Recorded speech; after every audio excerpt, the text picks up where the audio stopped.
Ces rendez-vous, Eric, effectivement, des rendez-vous de l'Open McDonald's au Palais Omnisport de Paris-Bercy. Mais nous, on va replonger dans ce Marseille-Metz, match avancé de la 12e journée, en vous précisant que tout à l'heure, dans un match qui a été diffusé sur Canal+ numérique, Bordeaux est allé s'imposer au Roux-Dourou face à Guingamp, 1-0, but inscrit par Ricardinho. On en reparle tout à l'heure dans le journal du foot avec Vincent Raduro et Grégoire Margoton. Regardez l'expérience du grand joueur.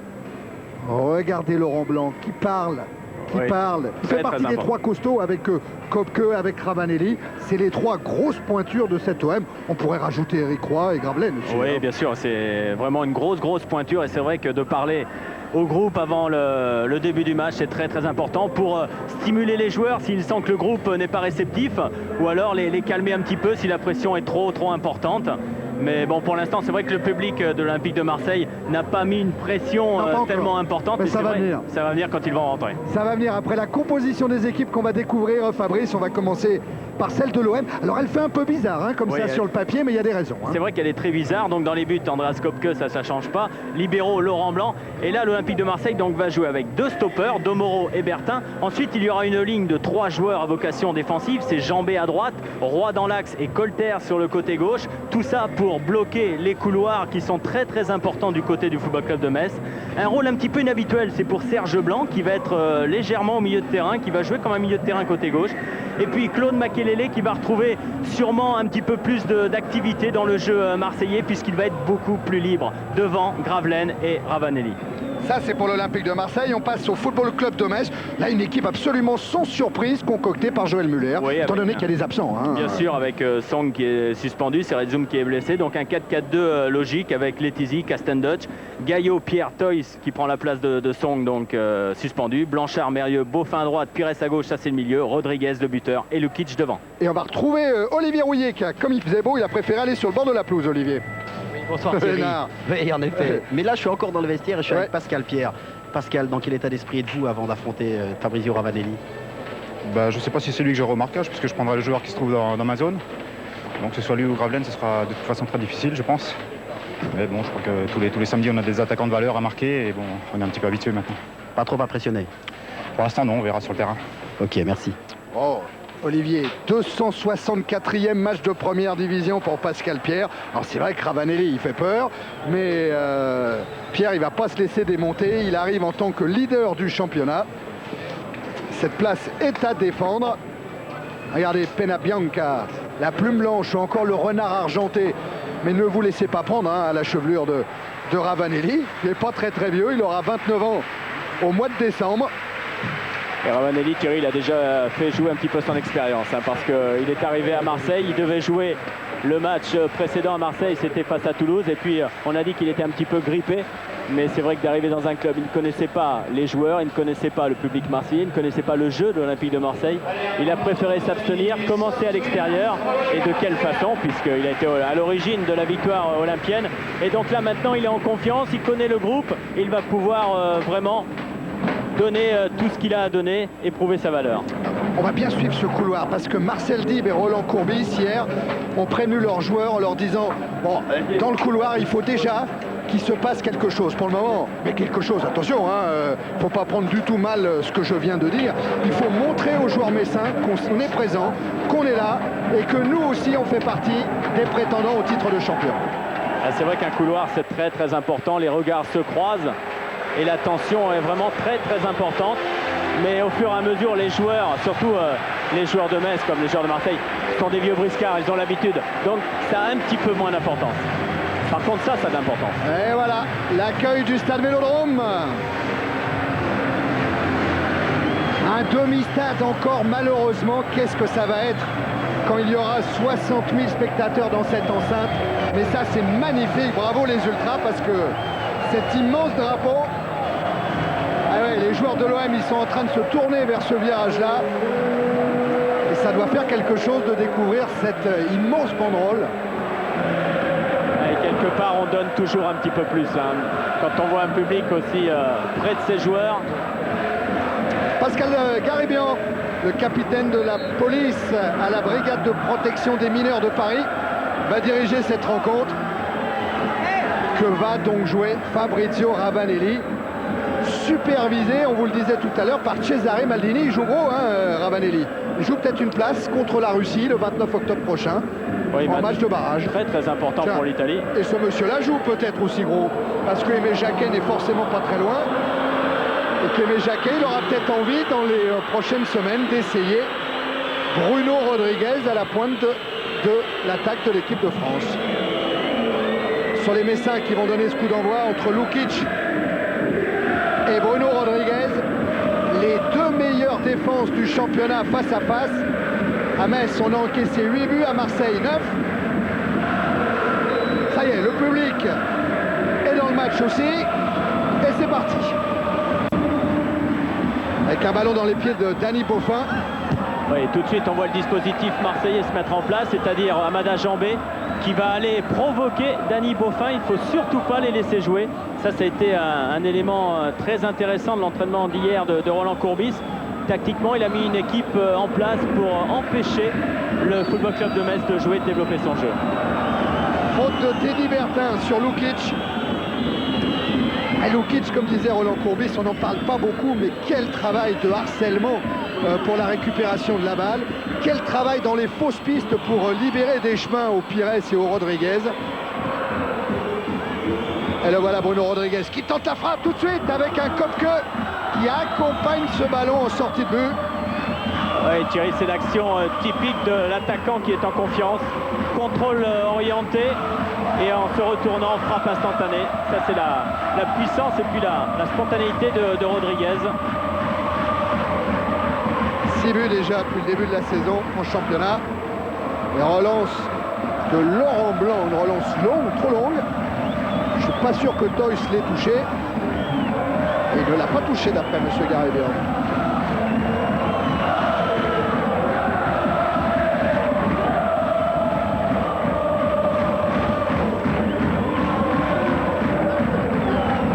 Voilà, la remise en jeu sera favorable aux Lorrains avec Toys pour Mérieux. Pires.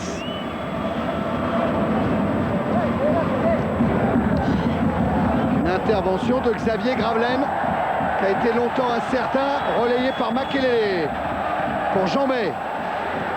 Et voilà le premier ballon de Ravanelli. Malheureusement, il est hors jeu. Donc il n'a encore pas touché la balle, Ravanelli, officiellement. Oui, pourtant tout le monde l'attend, hein, ce premier ballon. C'est vrai qu'il était en position de hors-jeu. Ballon en profondeur d'Amada Jambé. Ça, on va le voir régulièrement. Des ballons entre Jambé et Ravanelli ou Makelele et Ravanelli. Voilà, Bertin dans son duel avec Bruno Rodriguez. Ah, c'est une des clés du match également, hein, les duels entre Bertin Rodriguez et Domoro Lukic.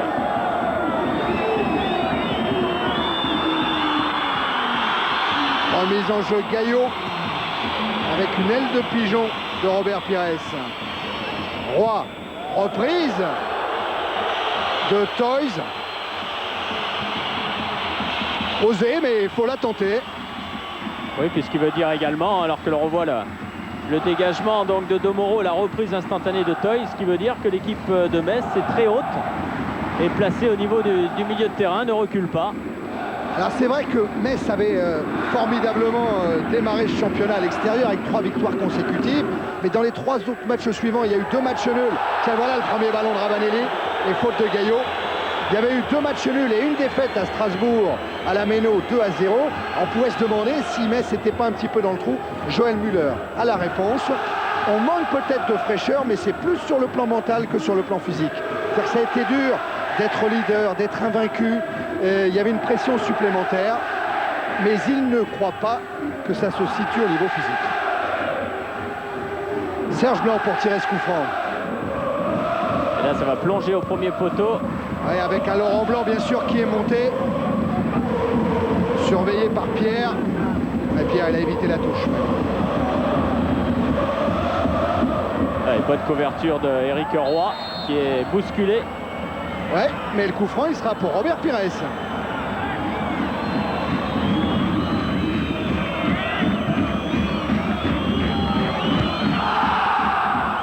À jouer en direction de Rodriguez. Boffin. Lukic.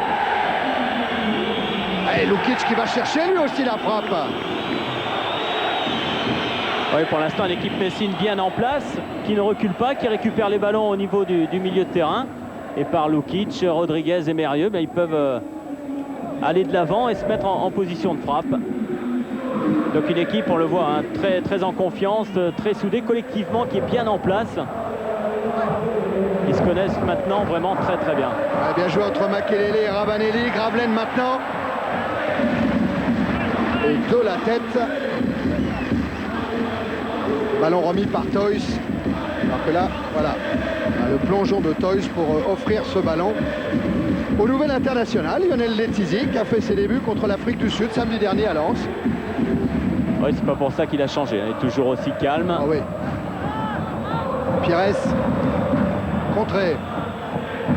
Ravanelli pour Makelele. Roy.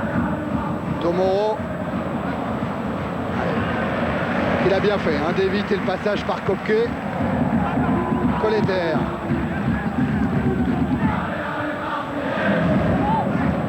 Gravelaine avec Ravanelli. Laurent Blanc qui est monté d'un cran lui aussi pour resservir Ravanelli. Ça joue à une touche, à mal enjambé. C'est un schéma qui a été travaillé hier à l'entraînement, ça, Fabrice. Oui, des schémas tactiques mis en place par Roland Courbis. Et on voit sur ces actions que Ravanelli, il joue très simple. Une touche, 2 touches maximum. Il n'est pas encore au top de sa forme. Et plutôt que de s'enferrer dans des dribbles où il va perdre le ballon, où il va s'épuiser physiquement, c'est là où on voit toute l'expérience d'un grand joueur. Il joue très simple. Regardez, si Boffin se débrouille bien, il va obtenir un coup franc pour une faute de Bertin. Boffin, lui aussi barragiste, hein, avec la Belgique.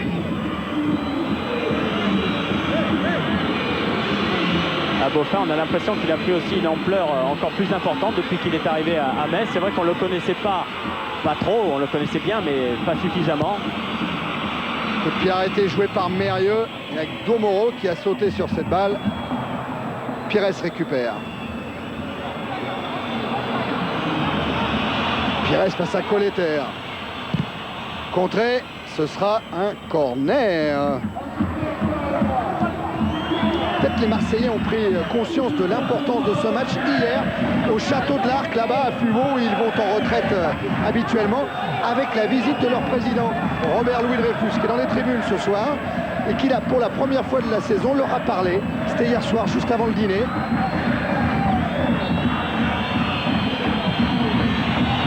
Corner en faveur des Messins, avec Rodriguez qui a sauté. Ballon qui passe au-dessus. C'est vrai, Thierry, on parlait de tournant avant le match, mais c'est très important pour l'Olympique de Marseille.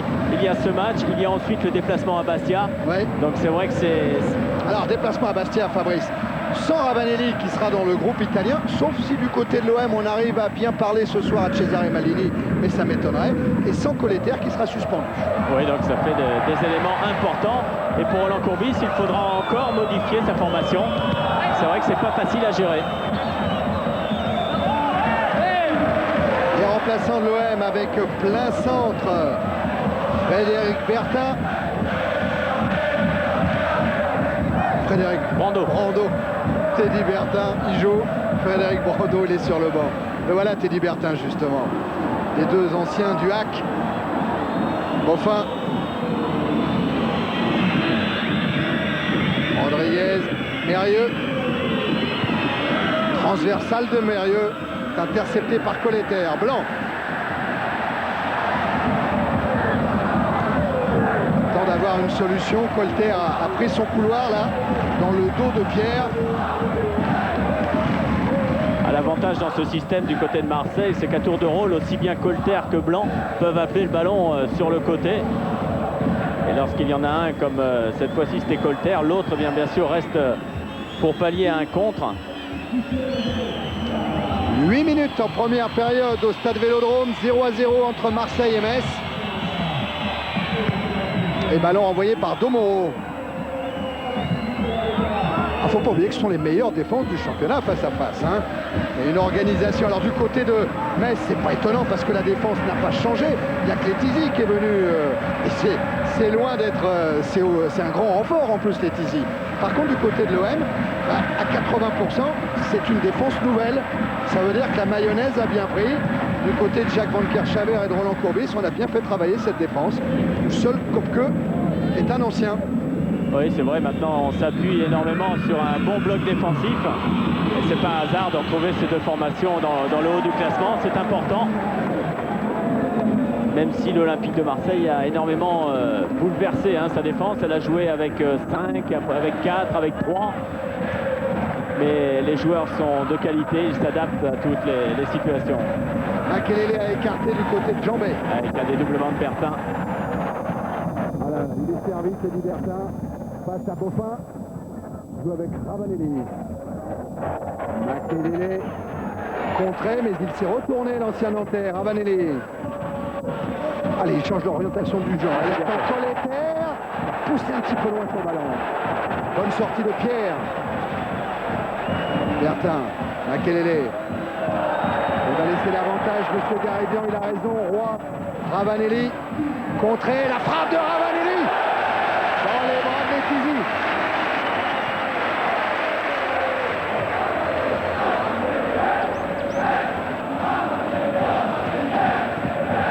Bertin pour Kopke.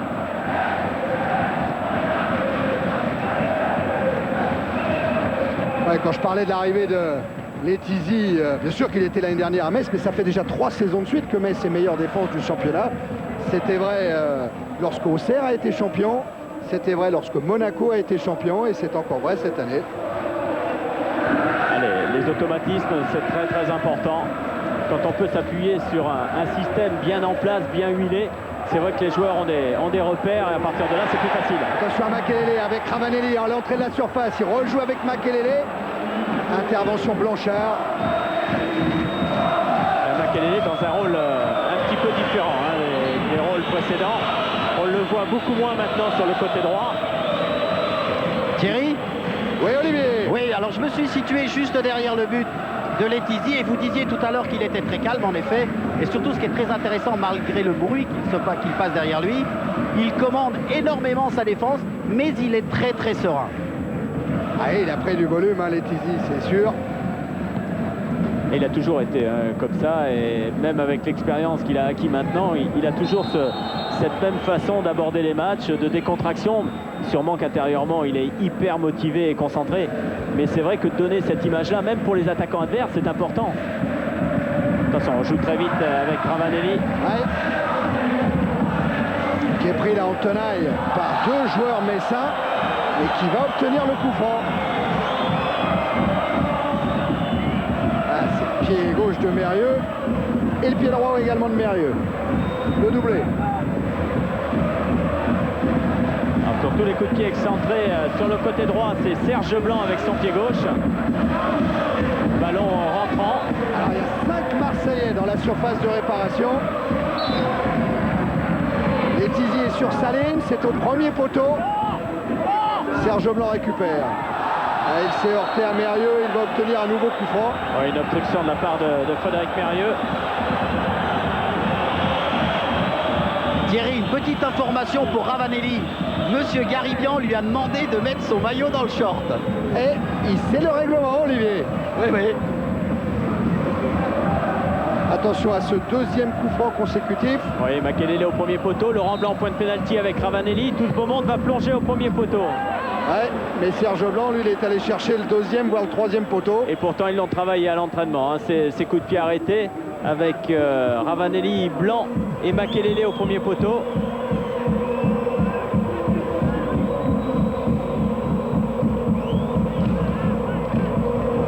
Voilà, Ravanelli va aller se replacer pendant le dégagement de Letizy. Puis reste au point de chute, devancé par Colleterre. Domoro en retrait avec Bertin.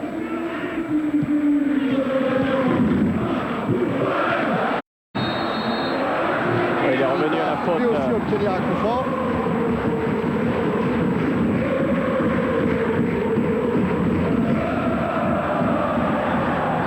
Dégagement Castendoche. Et intervention de monsieur Garibian,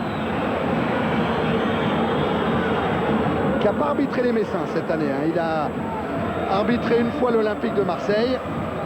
C'était lors d'un déplacement à Guingamp et un match nul, un but partout.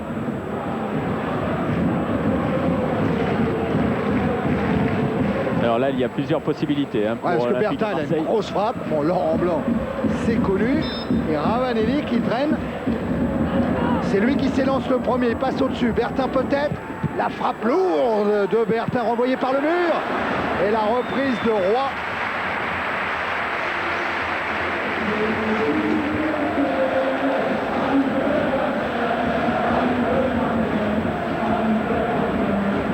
Roy qui a été buteur contre Châteauroux.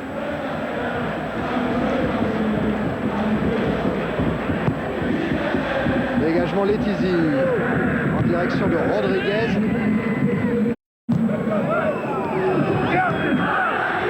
Mérieux avec Rodriguez. Allez, Rodriguez passe à Domoro. Intervention Laurent Blanc. Oui, pour l'instant, le repli défensif marseillais de qualité. Oh, la belle transversale pour un Makelele qui arrive, mais un Letizy qui a bien anticipé et qui laisse mourir ce ballon derrière la ligne de but. Ouais, il n'était pas facile à prendre hein, cette balle. Il l'a accompagnée. Au départ, il voulait sûrement la prendre et puis elle a pris de la vitesse. Et il a préféré ensuite empêcher Makelele de passer devant. Vous avez vu, hein, il enlève le pied de la cuisse de Makelele. Hein. Encore Bruno Rodriguez qui est recherché, mais une nouvelle fois dans le domaine aérien. Laurent Blanc est difficile à battre. Hein. 16 minutes en première période, toujours pas de but au Stade Vélodrome. Avec Gaillot. Gaillot renvoyé par Colletter. Gravelaine. Makelele. Ravanelli. Ravanelli encore pour Makelele qui va se heurter à Boffin. Ouais, il manque un petit peu de soutien, si ce n'est Ravanelli. Ah, mauvais contrôle de Ravanelli. Et là, il y a la possibilité pour Metz de repartir. Ouais, Blanchard a été contré.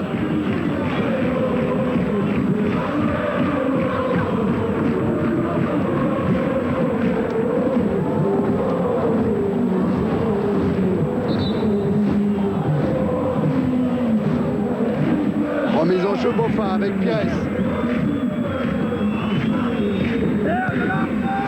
Boffin. Pires encore.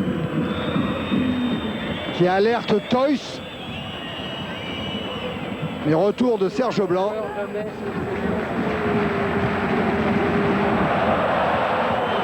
Et ouais, ballon perdu par les Marseillais. Frappe de Toys, elle est contrée. Et relance de Makelele. Il y a une bonne récupération des Marseillais au niveau de leur surface de réparation. Malheureusement, ensuite, ils ont énormément de terrain à parcourir pour aller devant les buts de Letizy. Blanc, Ravanelli, avec un appel de balle de Gravelaine. Il est servi, Xavier Gravelaine, il a cherché le 1-2. Ballon bien récupéré par la défense lorraine et relance pour Pires. Va surveiller Olivier et Fabrice. Gaillot qui me semble blessé. D'ailleurs, Joël Muller est en train de demander à Morizot de s'échauffer. On va surveiller ça. Hein. Ouais. Thierry, je ne sais pas si c'est Morizot, je crois que plutôt que c'est Proman qui s'échauffe. C'est Proman qui s'échauffe. Oui, s'échauffe. Voilà, il avait un bon coup franc. Pour une faute sur Roy. J'ai l'impression que Gaillot est incapable de poursuivre. Oui, là, gros coup dur hein, pour le Football Club de Metz. Un élément important de la défense, justement, on en parlait tout à l'heure, cette défense du Football Club de Metz. Et là, il va falloir aviser, changer peut-être certaines choses. Alors, Grégory Proman va faire son entrée en jeu.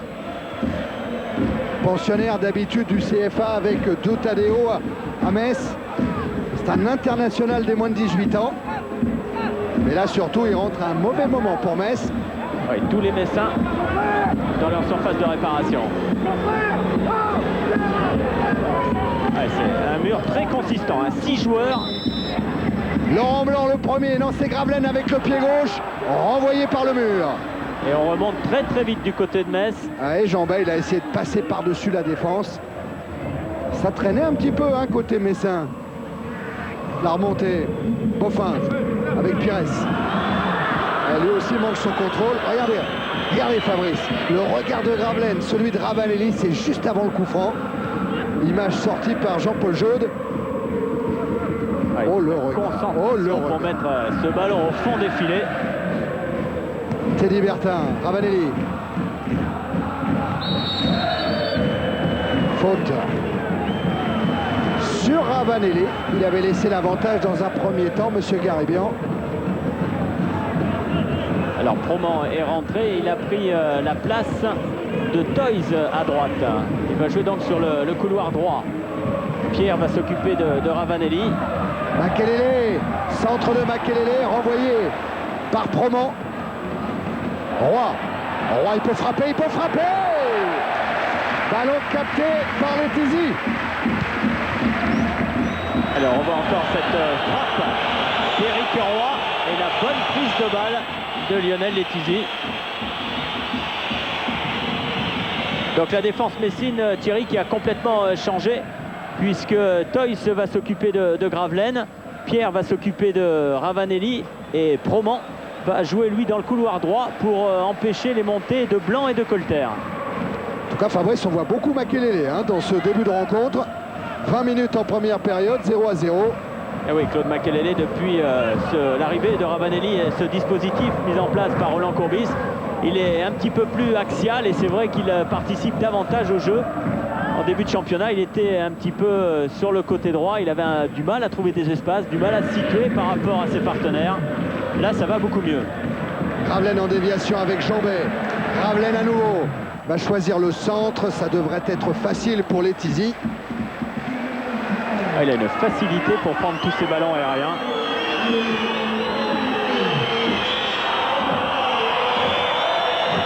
Juste une petite intervention, Thierry, pour vous dire que Ravanelli demande énormément à Gravelaine et à Makelele, vous venez d'en parler, de se déplacer. Et surtout, il demande aussi à ses coéquipiers de jouer en une touche de balle pour surprendre cette défense marseillaise. On va le voir, Ravanelli, même si là, il a été devancé avec une récupération de Blanchard. Et oui, parce que le bloc défensif messin est bien en place. Il y a très peu d'espace. Donc il faut impérativement accélérer le jeu, comme sur cette action. Ah oui, avec Robert Pires qui centre, ballon intercepté par Blanc. Bien joué Laurent Blanc. Et c'est plus facile pour Metz puisqu'il y a des espaces. L'équipe de Marseille est un petit peu, bien sûr, à l'avant. Domo. Jambet. Ravanelli a appelé sur le couloir droit. Jambet va fixer d'abord. Il s'est ouvert un peu le chemin. Il a cherché Makelele. C'était sur le talon. Le ballon dégagé par Proman. Mérieux. Dégagement Castendush.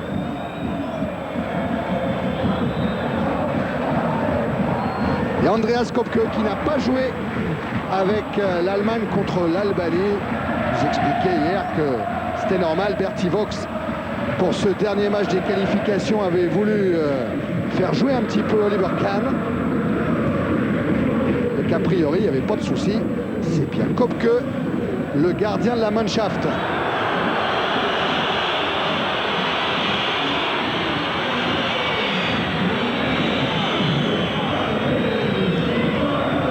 Remise en jeu Amada Jambet.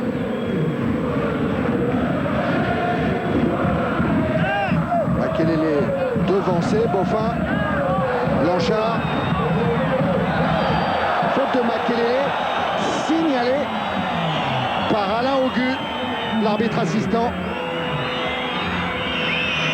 Ouais, une petite faute de main, elle a retenu Blanchard par le maillot. Et ce qui permet à Letizy de pouvoir dégager son camp et de faire remonter toute l'équipe messine. Bertin, qui va être en difficulté avec le pressing de Lukic. Eh oui, et il doit concéder la touche. Et on voit Thierry, Laurent Blanc qui joue pratiquement au milieu de terrain. Devant ces deux stoppeurs que sont Bertin et Domoro, ils s'intercalent énormément pour donner une solution supplémentaire au niveau du milieu de terrain. Remise en jeu effectuée par Boffin, ce sera une sortie de but.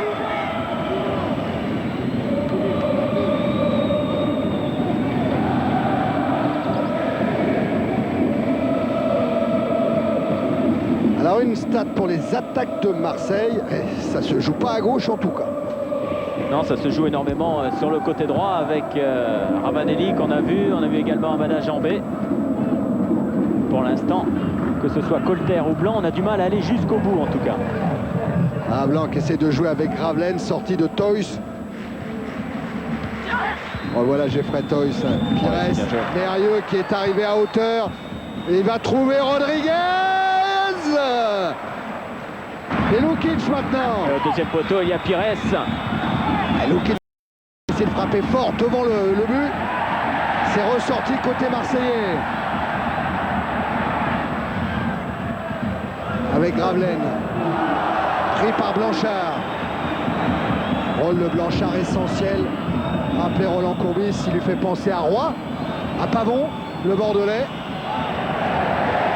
Dans toutes les formations maintenant au milieu de terrain défensif qui se place devant la défense et qui récupère et qui touche un maximum de ballons.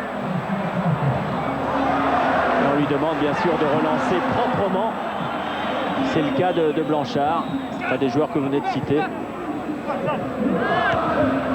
Elle avait touché le ballon, Ravanelli. Laurent Blanc. Voilà, il demande de la mobilité, Laurent Blanc. Colleter, ballon intercepté par Blanchard. C'est ce qui manque un petit peu actuellement du côté de Marseille. On a du mal à se rendre mobile, se rendre disponible au porteur du ballon. Pierre. Dans la course de Beaufin, poursuivi par Amada Jambet. Elle était un petit peu gourmand, là, ouais. Beaufin. C'est vrai aussi qu'il venait de faire une course de 30 ou 40 mètres. Vous parliez des attaques, Thierry, sur le côté droit de Marseille, pardon. C'est simplement parce que Beaufin est un tout petit peu en retard en ce moment. Il est souvent, je dirais, un petit peu à la ramasse. Bon, là, il vient de demander un beau ballon en profondeur, mais au niveau défensif, il n'est pas toujours présent. Domoro qui a joué avec Makelele. Laurent Blanc. Et Pierre qui est venu intercepter cette balle. Relance avec Pires.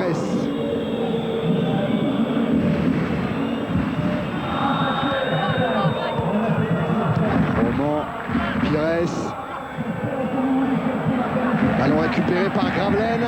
Voilà. Oh ouais, qui va se heurter et durement avec Sylvain Castendoche. Avec un pied en avant de Xavier Gravelaine. Qui lui voit un carton.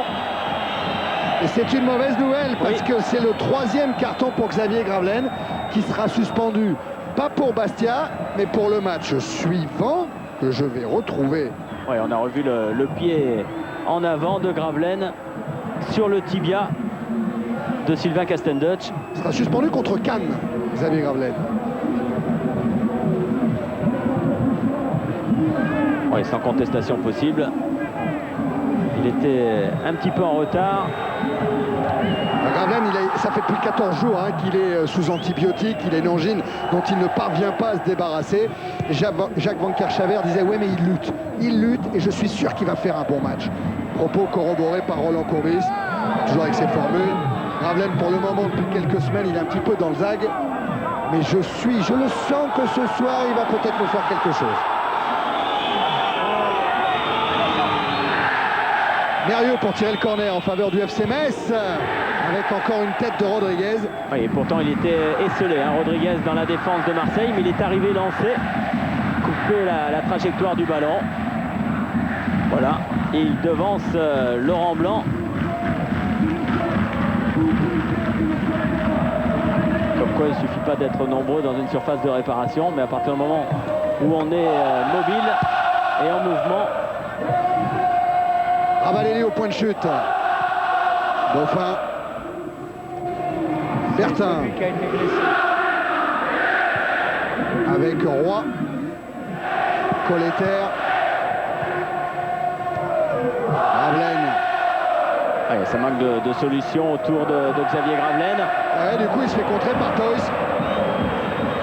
Mérieux. Ancien Marseillais, Mérieux. Il a réussi le doublé ici avec l'OM en 89. Le ballon encore intercepté par Colleter. Ah, il avait été contré par M. Garibian. Makelele et faute sur Gravelaine. Et ça c'est la force de Xavier Gravelaine. Il a été sanctionné tout à l'heure par un carton jaune. c'est pas pour ça qu'il va s'arrêter, au contraire, il va continuellement perturber cette défense messine et il va aller provoquer sans cesse. Amala Jambet avec Ravanelli. Ballon contré par Mérieux, récupéré par Rodriguez. Suivi par Roy. Oui, Beaufin qui est parti sur le couloir gauche. Ah oui, Mérieux essaye de doser cette passe. Sortie de Kopke. On a dit un trou au niveau du milieu de terrain. Et Pires qui va solliciter le 1-2 avec Rodriguez. Et l'arrivée de Lukic là-bas. Ah, ça paraît simple, hein. Dès l'instant où il y a des espaces, jeu en une touche. Et oui, il y a des espaces en ce moment sur la pelouse du Vélodrome. Serge Blanc essaye d'en profiter avec Colletter pour Ravanelli. Dégagement de Pierre.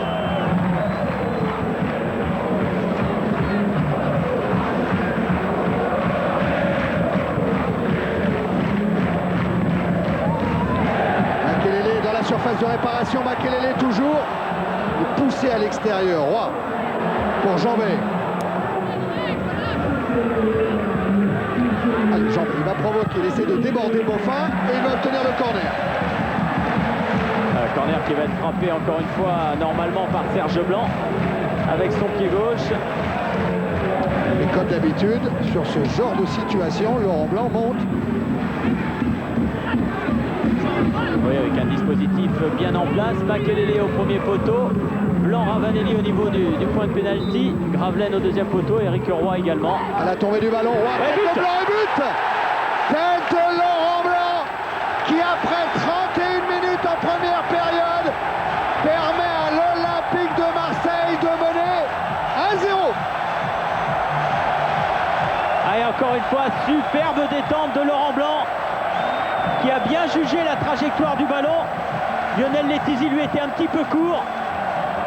Et il marque son 6e but, Laurent Blanc. Hein. Et ouais, et 6e but sur coup de pied arrêté, que ça soit sur pénalty, c'est son 2e corner. Il en avait inscrit un contre le Toulouse Football Club. Il a inscrit 2 coups francs directs, un coup franc indirect, un pénalty. Et là voilà, superbe lecture de la trajectoire du ballon. Oui, et puis une petite erreur d'appréciation de Lionel Letizy qui est sorti, qui est revenu sur ses appuis.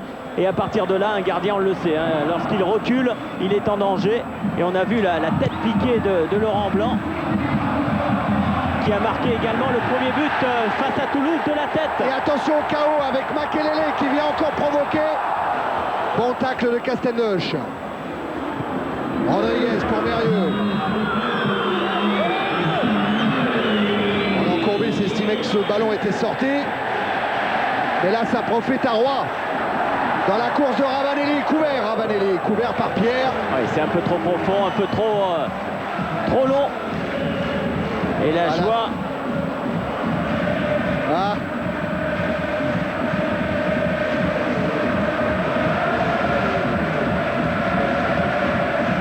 Ravanelli, il a participé à la première victoire à l'extérieur de l'Olympique de Marseille, c'était à Rennes. Et là, pour le moment, son OM mène 1-0 et est à 3 points au classement de Metz et de Bordeaux. Les deux leaders. Voilà l'homme d'expérience, Castendoche, qui doit s'imposer dans ces moments-là avec un bon contre à jouer pour Pires. Ouais. Très très bon retour de Bertin.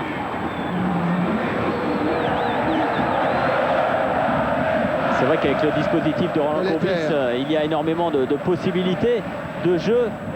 Et c'est vrai aussi que défensivement, il y a toujours un acquis avec 2 à 3 joueurs qui restent en permanence. Colletter. Sur sa gauche, il a Serge Blanc. Ouais, il est hors jeu, Ravanelli, c'est pour ça qu'il lui a pas donné. Mais il a trouvé Gravelaine. Et Gravelaine, le ballon qui est détourné en corner par Lionel Letizy. Et on est au bord du chaos, hein, du côté de Metz. Ah, il remet bien son ballon. Hein. Ah, ces ballons en tout début de match qui n'arrivaient pas à passer. On n'arrivait pas à rentrer dans cette surface de réparation. Là, depuis 10 minutes, on va jusqu'au bout. Et c'est encore un coup de pied arrêté. Marseille s'en est fait une spécialité depuis le début de la saison. 15 buts déjà inscrits en tout pour l'OM. seulement sur des phases de jeu. Là, ça joue au deuxième poteau. Elle a touché le ballon de la tête quand même, Gravelaine. Oui, c'était pas facile hein, sur ce corner de Bertin.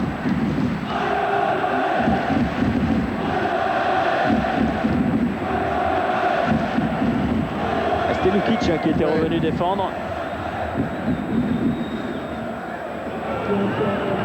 Boffin. Castendush. Alors, ce qui va être intéressant de voir maintenant, c'est comment le Football Club de Metz va pouvoir réagir. Est-ce qu'ils vont essayer de monter d'un cran? Avec une faute de Bertin sur Lukic. Il faut impérativement de toute façon récupérer les ballons beaucoup plus haut pour pouvoir approvisionner Lukic, Pires et Rodriguez. À ce niveau-là, Fabrice, je peux vous assurer que le banc de touche messin ne bouge absolument pas pour le moment. C'est plus Roland Courbis qui continue à faire son show. Mais les Messins, en l'occurrence Joël Muller, restent relativement calmes. Il ne doit pas être surpris, je dirais, de l'orage actuel. Ouais, avec une tentative directe de Mérieux qui n'inquiète pas Andreas Kopke. Joël Muller qui nous disait avant le match qu'au début de la rencontre, il allait étudier un petit peu le jeu marseillais, le dispositif tactique de l'Olympique de Marseille, mais que de toute façon, lui, il allait jouer son jeu parce que les rouages étaient bien en place et qu'il n'allait pas déroger à sa façon de penser. Serge Blanc. Serge Blanc, débordement, il a levé la tête, il centre, ballon renvoyé en corner par Castendush. Et la différence, Thierry, au début du match, Serge Blanc, il pouvait pas aller jusque là-bas. Hein. Vous l'avez bien vu hein, sur une statistique, avec 0 attaque sur le côté gauche. Et bien là, il est passé, Serge Blanc. Et regardez l'homme qui arrive. Il passe ses mains dans ses cheveux. C'est le danger public numéro 1, Lionel Letizy. Sur les corners. À l'extérieur des 5,50 m. Et Serge Blanc est également monté. Letizy, là, il vient s'imposer. Parce qu'il le fallait pour rassurer sa défense. Boffin. Avec Mérieux. Directement, il a voulu alerter Rodriguez. Position de hors-jeu. Position de hors-jeu. Et pourtant, Roland Courbis, il s'en méfie de ces ballons de Frédéric Mérieux. Donnés sans regarder en une touche de balle pour le côté opposé, alors qu'on revoit cette superbe sortie de Lionel Letizy. C'est vrai que Frédéric Mérieux, il a l'art de prendre le ballon et en une touche de balle de pouvoir jouer long et court d'ailleurs, hein, de faire une transversale dans le dos de la défense adverse. Bertin. Gravelaine. Bertin. Lancé Jambet, surveillé par Boffin. Remise en jeu sera en faveur de Metz.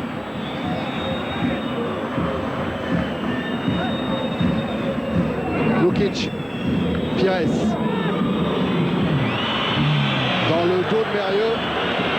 On a du mal du côté de Metz. Pressing important au niveau du milieu de terrain du côté de l'Olympique de Marseille. Et là, l'expérience de Laurent Blanc qui calme un petit peu parce que c'est vrai qu'on est allé un petit peu en sur-régime là depuis 5 minutes. Ouais, on est à 7 minutes de la fin de la première période. Marseille mène 1-0. Makelele a eu un contre favorable. Est-ce qu'il va récupérer le ballon une deuxième fois devant Blanchard? Blanchard, il s'en est parfaitement sorti avec Boffin. Oui, bonne relance, très propre. Bon, voilà Jocelyn Blanchard. Lukic va alerter Pierre. Alors, se dégage du côté gauche pour aller complètement sur le côté droit. Pires et Proman. L'intervention de Serge Blanc est bonne, a estimé Monsieur Garibian. Ouais, il y avait peut-être un petit balayage hors jeu. Ouais, non, il n'est pas signalé en tout cas, Gravelaine. Et il va pouvoir resservir Ravanelli qui pique son ballon. Et c'est le but. Il faudra revoir Thierry au départ du ballon si Gravelaine était en position de hors-jeu ou pas. Oh, regardez. Ah ouais, c'est il est hors-jeu. Ah, il sait faire le show en tout cas, Ravanelli. Comme d'habitude, il a remonté son maillot sur sa tête. C'est en tout cas son deuxième but en 2 matchs. Et on attendait ça dans les tribunes. Le but de Fabrizio Ravanelli. Alors une fois qu'on aura vu toute cette joie, on va voir s'il y avait hors-jeu ou pas.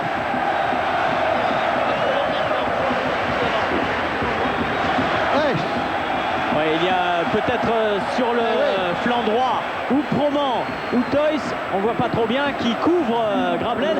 Mais bon, en direct, la première impression, c'était position de hors-jeu. Ouais, alors Olivier était bien placé parce qu'il était à peu près sur la ligne. Thierry, moi je peux vous assurer que notre ami Gravelaine est hors jeu au départ, parce qu'il fait un pas en avant et seulement après il revient se mettre en position. Mais au départ de la balle, ça s'est passé juste devant moi. Ah ben on vous fait confiance. Et il est hors jeu. Mais bon, monsieur l'arbitre, t'as vu que, tu vois le juge de touche, t'as vu que la fin, mais bon, ça arrive. Ah, ça arrive, mais c'est important quand même dans ce match, parce que 2-0 juste avant la mi-temps. Et oui, ça fait 2-0 pour l'OM. Un Olympique de Marseille qui continue avec Makelele, avec Colleter. Roy. Bertha s'appuie sur Ravanelli. Gravelaine. Ballon perdu par les Marseillais. Castelneuch. Boffin. Pierre. Jean-Bel qui met en touche. Roland pour Courbis. Tiens, on va revoir. Ben, je mettrais pas un billet de 100 francs quand même, Olivier, hein, sur le hors-jeu de Gravelaine. Non, si on se réfère aux lignes. Au ralenti, hein, ce qu'on voit avec les lignes de tonte du gazon. Ah, ça se joue à peu de choses. Hein. Mais au départ de l'action, je peux vous assurer quand même qu'il était devant.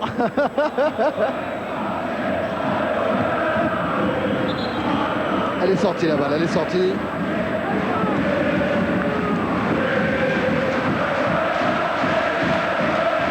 Ouais, je pense qu'il a raison, Olivier. Il a raison, Olivier, elle a le coup d'œil. Enfin, ça a été la première impression dans le Olivier, direct. ça se joue à 1,5 mm. Hein. En tout cas, ça ne changera pas le tableau d'affichage. Ça fait 2-0 pour l'OM.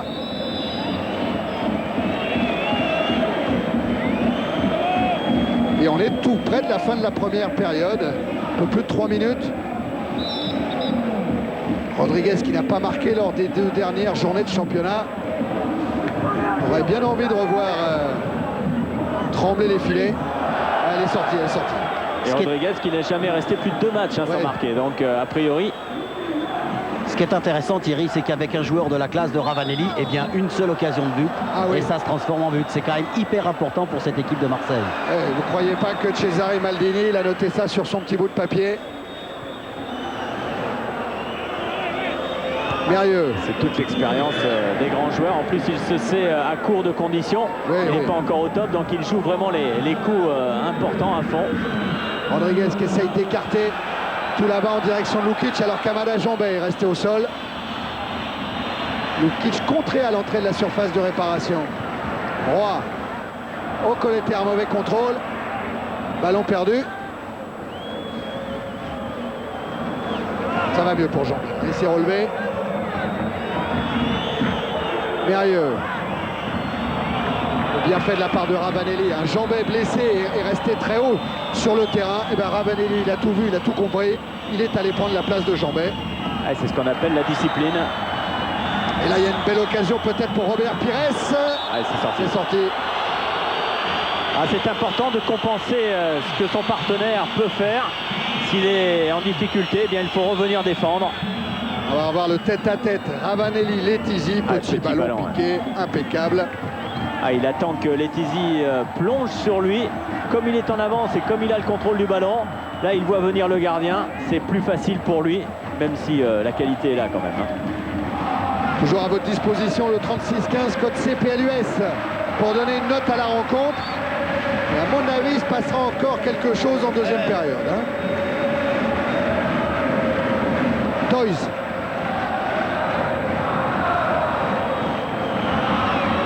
Et Rodriguez qui n'y a pas cru. Tout le monde a laissé un petit peu flotter cette balle devant la cage de Kopke. Ça aurait pu coûter cher. Ah, il a été pris Kopke par ce ballon. Il pensait que des joueurs allaient pouvoir le jouer. Du haut de la tête, le ballon est passé. Et ensuite, Rodriguez et Bertin qui peuvent se saisir du ballon.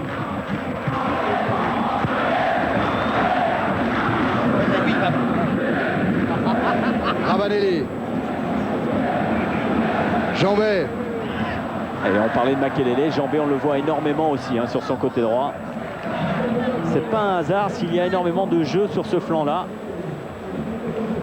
C'est une montagne physique, hein, Ravanelli. 1m88 quand même.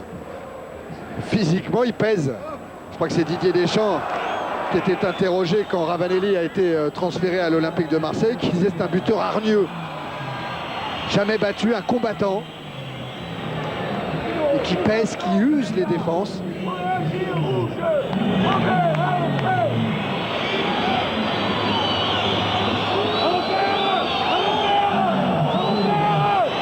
On resserre, demande Roland Courbis pour ne pas laisser jouer Lukic. Et dégagement, Colleter. Et puis on est rentré dans les arrêts de jeu. C'est important pour Roland Courbis d'arriver avec ce 2-0 à la mi-temps. Ouais, surtout Roland Courbis qui était déjà surpris de n'être qu'à 6 points du leader avant cette 12e journée, car disait-il, notre jeu est moyen, laborieux par instant, et donc de n'être qu'à 6 points, c'est déjà très bien. Et bien là maintenant il est à 3 points Roland Courbis, et en jouant pas mal ce soir. Et avec une qualité de jeu qui s'est nettement élevée. Blanchard.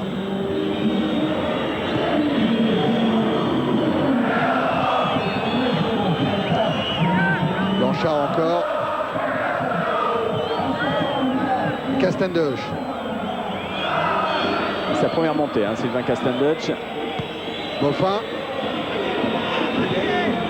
Ah, c'est difficile, là. Les joueurs sont arrêtés. S'appuyer sur Rodriguez au moment où M. Garibian siffle la fin de cette première période sur ce score de 2-0 en faveur de l'OM. Laurent Blanc, Ravanelli, les deux buteurs. Fabrizio Ravanelli, son premier but ici au Stade Vélodrome, son deuxième en première division française.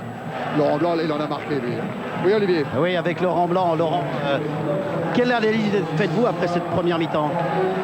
Ben, je crois que l'analyse est bonne. On a su respecter les tactiques en place. Donc à partir de là, je pense que le match pour le moment se déroule comme on l'avait prévu. Maintenant, il peut y avoir des changements en seconde période.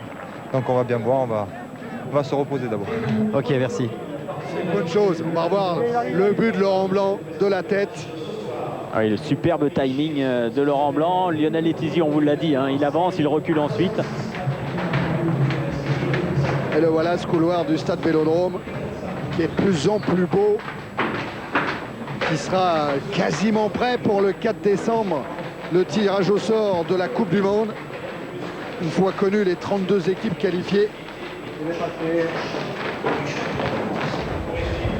qui accueillera d'ailleurs une demi-finale, le Stade Vélodrome. Et voilà la carte de Ravanelli pendant ses 45 premières minutes. Oui, 27 ballons touchés, c'est quand même très très important. Donc il a bougé énormément. Fabrice, 2 tirs, 2 cadrés. 2 tirs, 2 cadrés. Ouais, ça, voilà. c'est du 100%. C'est où il se trouve le but. Et ce qui est intéressant, on l'a vu énormément travailler sur le flanc droit avec Jambet, avec Makelele, et il a marqué sur le côté gauche. Oui, c'est vrai. Et on le revoit avec ce pied gauche, ce ballon piqué au-dessus de Letizy. 2-0 pour l'OM.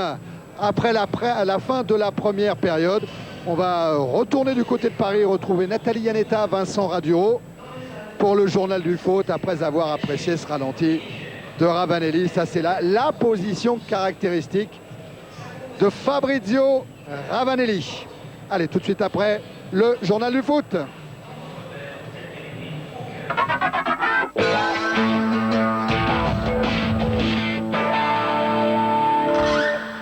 C'est très simple. Guingamp recevait tout à l'heure Bordeaux. Les Bretons restent sur 3 défaites consécutives et les Girondins sur 3 victoires consécutives. Avantage psychologique indéniable aux hommes de Guy Stéphane, mais attention, il faut toujours se méfier des équipes blessées. Guingamp-Bordeaux, le résumé avec Denis Balbir. Pour Guingamp, la marche de sécurité est brûlée dans ce championnat. Les Bordelais sont en blanc et essayent d'attaquer, mais les Guingampais en contre y arrivent avec Rouxel à la limite du hors-jeu, voire hors-jeu. Essaye de décaler Tasfaout. Non, il veut y aller tout seul. Ulrich Ramet est presque au contact, mais bonne décision de l'arbitre Monsieur Bata, puisque Ramet a bien les mains dans la surface de réparation et ne touche pas à Rouxel qui s'écoule. Pas de pénalty. Barret devant Wiltord. Centre de Barret, la tête de Tasfaout qui a marqué déjà 3 fois de la tête sur ses 4 buts. C'est un pourcentage intéressant pour Tasfaout. Bordeaux à l'attaque cette fois avec Sylvain Wiltord décalé. Une frappe de Wiltord poussée par Foulon et puis par le poteau. Wiltord qui reste médusé. Belle occasion pour Bordeaux en contre. Et 0-0, c'est le score à la mi-temps. Bordeaux maintenant pour Guingamp. avec une frappe superbe de Michel et premier travail d'Ulrich Kramé. Travail intéressant pour ce gardien, Ulrich Kramé. Regardez comme il repousse, comme il est à la parade sur cette belle frappe de Claude Michel, le capitaine.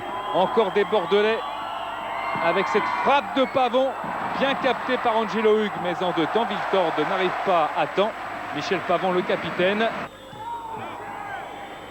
Mikou, meilleur passeur du championnat, auteur de 8 passes décisives. Décale Ricardinho. Ouais, balle piquée et but de Ricardinho sur cette passe, encore une fois décisive de Mikou. C'est le premier but de Ricardinho en match officiel avec Bordeaux, et en match amical, il avait été de la victoire de Bordeaux déjà sur Guingamp, sur le score de 5-1. Victoire pour Ramé, invaincu depuis 500 minutes. Bordeaux grimpe au classement. Et les Guingampais, justement, étaient hier soir dans l'œil du cyclone disciplinaire. Au siège de la Ligue nationale, la commission de discipline s'est réunie pour juger les incidents survenus lors de PSG Guingamp. Et c'est Paul Le Guen qui a tiré le gros lot. Le Parisien écope d'1 mois ferme de suspension, pas de prison.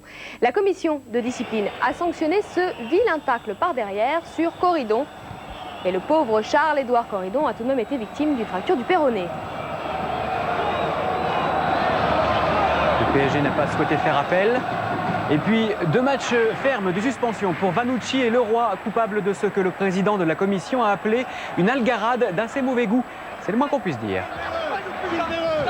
Depuis la semaine dernière, la deuxième division a changé de tête. Mais oui, c'est Nancy qui l'a prise et l'a conservée hier soir face au Red Star. Et les Nancéens ont même accentué leur avance sur Lorient grâce à un petit but signé Rambo. Un seul but, certes, mais l'action qui l'amène est l'œuvre de virtuoses aériens. Hop, et hop là. Dans le même temps, Lorient a concédé le nul à Mulhouse. Nancy compte donc désormais 5 points d'avance sur les Bretons.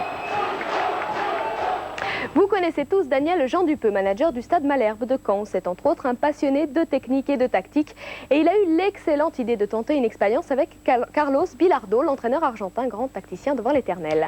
Et cette expérience est très simple. Sur le papier, Jean Dupeux a invité Bilardo au Stade Michel d'Ornano. Il lui a confié une équipe de jeunes joueurs et il lui a demandé de faire jouer ces jeunes à sa manière, selon le style Bilardo. Sauf que Bilardo n'a pas une saison pour imposer son style, mais lui, un seul match, justement, une expérience rondement menée. Pour préparer ce match, il a un entraînement d'1 heure et demie pour faire passer ses idées, pour construire son équipe, pour essayer de placer les joueurs, les faire se déplacer comme il veut. Il est obligé d'essayer de mettre en place très vite, donc d'aller toujours à l'essentiel pour faire passer son message. Et le message de Bilardo, c'est avant tout une défense infranchissable, composée de 5 hommes bâtis autour du libéro, José Luis Brown, la clé de la défense. On commence toujours avec le gardien et le libéro. Pour construire son équipe, Bilardo commence donc par placer ce libéro. Il le fait bouger avec le ballon pour contrôler ses déplacements. C'est lui qui sera le plus sollicité. 2 défenseurs. 2 défenseurs, 2 stoppers. Bon. 2 stoppers. La défense prend forme, le triangle est presque parfait, le libéro évolue au même rythme que les 2 stoppers. Et pour compléter la défense à 5 éléments, il faut ajouter un certain type de latéral. Plutôt qu'être un latéral qui va le long de la ligne, es un latéral qui va assis. c'est un latéral qui va le long de la ligne, mais qui vient aussi à l'intérieur, qui peut terminer devant le but. Illustration du travail de latéral qui n'hésite pas à quitter son couloir. Le système Bilardo est en place, le 3-5-2 qui se transforme en 5-3-2. Lo podemos convertir en 5. Si este viene acá y este viene acá, lo convertimos en 5. 1, 2, 3, 4, 5. 1, 2, 3, 2. Dans le petit match organisé entre les équipes de jeunes Canets, la défense façon Bilardo n'a pas toujours fonctionné à merveille. Elle s'est même parfois laissée enrhumer. Alors Bilardo a revu le positionnement de son libéro fétiche et les actions qui ont suivi ont été un peu plus concluantes. Difficile néanmoins d'affirmer que Bilardo a réussi à imposer son style. Les jeunes du Stade Malherbe, eux, pourront se vanter d'avoir été entraînés par un sélectionneur champion du monde. Ça restera un grand souvenir. Ah ouais, très grand souvenir. De toute façon, il a coaché les plus grands joueurs du monde et nous on est petits encore et puis il nous a coaché un tout petit peu, 1 heure, etc. Et c'est vraiment fabuleux quand même. Merci. Mardi prochain, vous pourrez suivre dans une nouvelle édition de Soir d'Europe les 16e de finale de la Coupe de l'UEFA.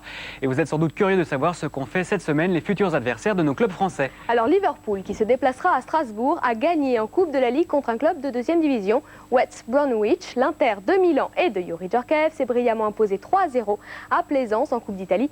3 buts de Ronaldo, pas très rassurants pour nos Lyonnais qui se déplaceront à San Siro. Et Et dans le derby de Bucarest, le Steaua, futur adversaire de Bastia, a battu le Dynamo de Bucarest, 3-1. Et ça s'est plutôt moins bien passé pour Karlsruhe, qui jouera au Stade Saint-Symphorien face à Metz mardi prochain. Karlsruhe a été battu à Hambourg, 3-1. Ce sont pourtant les coéquipiers de Marc Keller qui ont marqué les premiers grâce à Christian Vuck. Et les 3 buts de Hambourg ont été inscrits par ses recrues étrangères. Ici, le Polonais Dębski, juste avant la mi-temps. Vous aurez bien sûr noté que Karlsruhe jouait en jaune. Et puis le Danois Gravesen, juste après cette même mi-temps, ajoute un deuxième but pour Hambourg. Le 3e et dernier but hambourgeois a été marqué par le Ghanéen Anthony Yeboah, arrivé depuis un mois de Leeds United. Messieurs les Messins, réjouissez-vous, on n'a pas franchement le moral du côté de Karlsruhe. Et pour en finir avec la Coupe de l'UEFA, le Spartak de Moscou est lui aussi qualifié pour les 16e de finale. Il a battu hier le FC Sion 5-1. Il s'agissait d'un match rejoué. Rejoué parce qu'après le match retour, les Suisses avaient porté réclamation auprès de l'UEFA. Motif, la transversale des buts était trop basse. Et ça faisait longtemps que nous n'avions pas eu de nouvelles de David Ginola. Eh bien, il est de retour. Il a enfin marqué son premier but avec les Spurs de Tottenham. Et un très joli but d'ailleurs. Il récupère ce ballon, efface 2 ou 3 défenseurs et il enroule sa frappe. Hélas, ça n'a pas empêché Tottenham de se faire éliminer de la Coupe de la Ligue, battu 2-1 à domicile par Derby County. Bon alors, Tiki Olgado, vous avez offert un cours de supportage il y a disons un mois. Là, c'est un peu plus que ça. 2e leçon, toujours devant le caméscope, de Philippe Guillard. Alors, l'origine de la Ola, parmi toutes les notes que j'ai pu et les historiens que j'ai consultés, ça date du Mexique. À Palenque, c'était les Mayas. C'était un jeu qui s'appelait le lanzamiento de la chica. Voilà, le lancer de la chica. Le lancer de la chica. Et qui se faisait au coucher du soleil. Jeter une femme dans un gouffre et tout, au coucher du soleil. Voilà. Et donc, comment est arrivée la Ola? C'est-à-dire qu'un jour, on a balancé la femme d'un gars qui était assis là, qui d'un coup s'est dit, merde, ma femme, là, pop, s'est levé d'un coup. Donc le gars d'à côté lui a fait, oh, hey, oh là, oh là, oh là. Il a assis. L'autre qui était juste à côté de l'autre, il lui a dit, oh là, oh là, oh là, oh là, oh là, oh là, oh là, oh là. Et c'est comme ça qu'est devenu la Ola. Et d'ailleurs, je tiens à vous faire remarquer que le mot maillot vient du mot maya.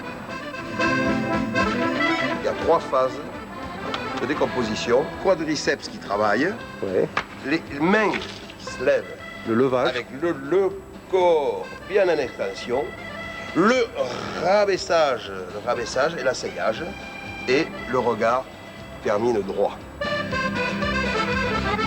Dans tous les stades du monde, tout va bien. Mais il y a un stade particulier qui est le Parc des Princes à Paris, où là, gaffe, très attention. Je vais vous montrer le piège. Ludo, mon assistant, et attention. 1, 2, 3. Ah, attention, alors, remarquez, regardez le siège. Le siège. Ah oui. Et ça, alors c'est impardonnable. Je vais vous dire, les statistiques prouvent qu'au parc, il y a 3,28% de personnes blessées pendant les Olas. C'est ce que les spécialistes appellent la lumbatologie dorsale olienne. Voilà.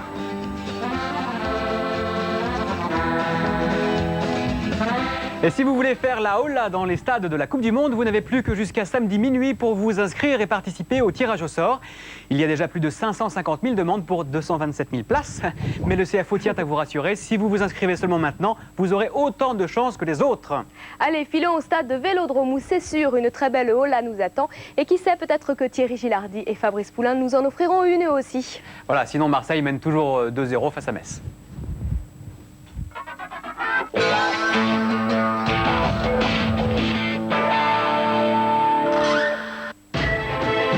Le championnat de France de football avec SFR. Voilà, on pourrait la voir dans ce stade Vélodrome parce qu'effectivement, Vincent et Nathalie ont raison. L'OM mène 2-0 face au Football Club de Metz, face au leader du championnat. Avant de reparler football, on va parler rugby parce que dès le début de ce reportage, on est allé à Bercy pour le basket, pour Michael Jordan. Ça sera demain à partir de 21h20 sur Canal avec jour de foot de Philippe Rouet qui sera un petit peu mêlé à tout ça. Rendez-vous quand même pour jour de foot à 22h15 et vers 23h20. Et puis samedi, on reparlera rugby un petit peu comme toutes les semaines sur Canal, du bon rugby. Regardez cette bande-annonce.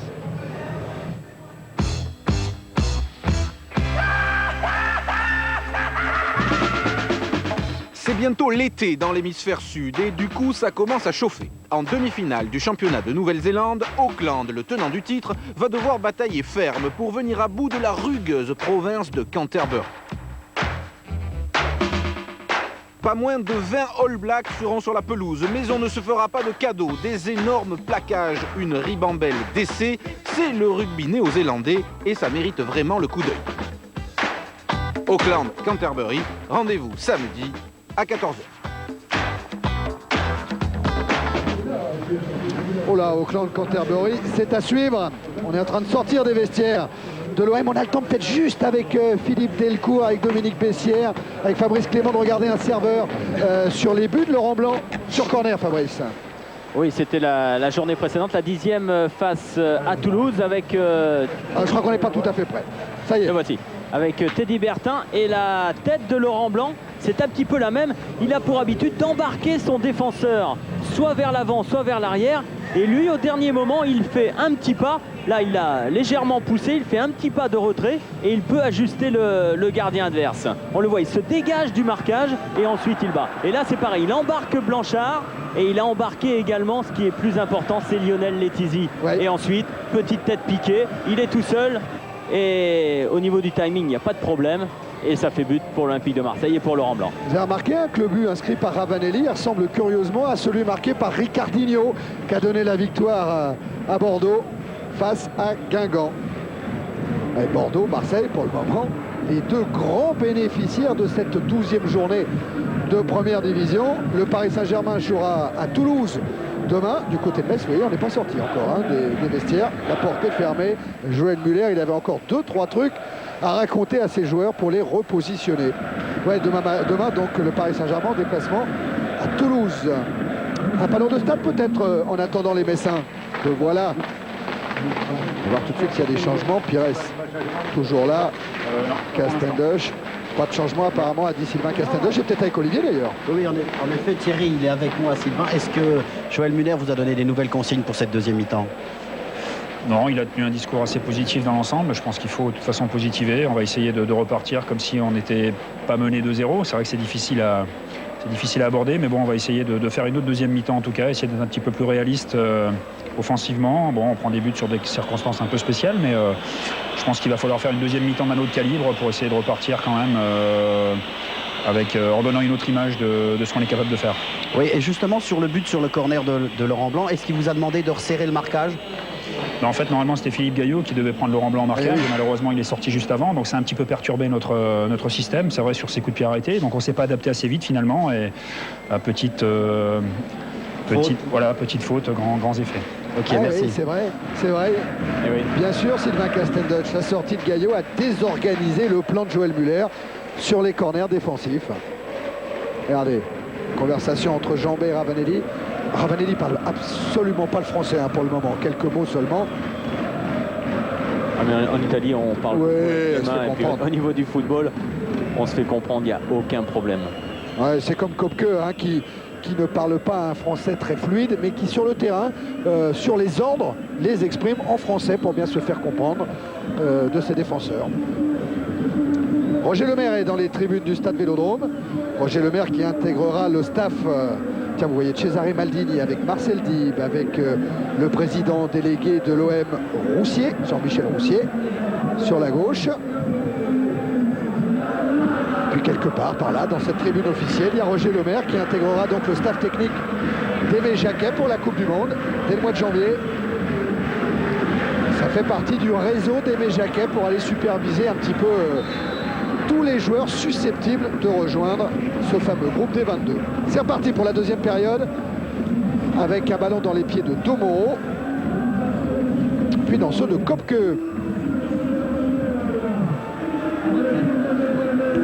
Ravanelli de la tête. Roy maintenant. Makelele pressé par Blanchard. Bertin. Ravanelli, Makelele qui a fait la différence sur la prise de balle. Makelele à l'entrée de la surface, il a voulu jouer avec Gravelaine. C'était un petit peu fort. Oui, il n'a pas osé frapper Claude Makelele. Pourtant, il était dans une bonne position. Il aurait très bien pu, à 20 mètres, frapper au but. Letizy était masqué. Et on a vu en tout cas le rôle de Claude Makelele complètement différent. Ah là, il a transpercé sur la prise de balle et il a transpercé la défense. Il a complètement repris confiance, Claude Makelele. C'est vrai qu'il a fait des débuts un petit peu laborieux. Il y a une pression qui s'est installée progressivement. Et là, depuis l'arrivée de Ravanelli, il a un autre rôle. Il touche beaucoup plus le ballon. Et pour lui, c'est important. Voilà Claude Makelele. C'est vrai qu'il revient en forme. Il a marqué son premier but à Rennes. Premier but en championnat.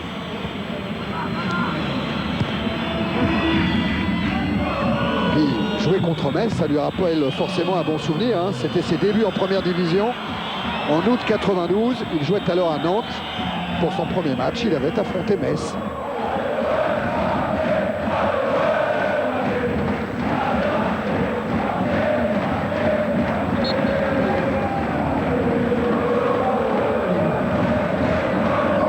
Il y aura une mini-trêve due à la Coupe d'Europe au deuxième tour des Coupes européennes. Pour Metz, par contre, il faudra affronter Karlsruhe mardi soir. Il y aura tout ça dans Soir d'Europe à partir de 19h15. Et Joël Muller qui voulait se servir de ce match face à l'Olympique de Marseille pour bien préparer Karlsruhe. Là, Rodriguez, il a essayé d'alerter Lukic. Couverture Laurent Blanc. Relance sur Colleter. Roy. Il a éliminé Mérieux avant d'ouvrir sur Bertin. Il y a un Ravanelli qui bouge pour appeler le ballon. À nouveau Bertin. Transversale en direction de Gravelaine. Sortie de la tête de Letizy. Il était juste à la surface de réparation. Dauphin. Dauphin toujours. Mauvais ballon pour Lukic. Renvoyé par Domoro.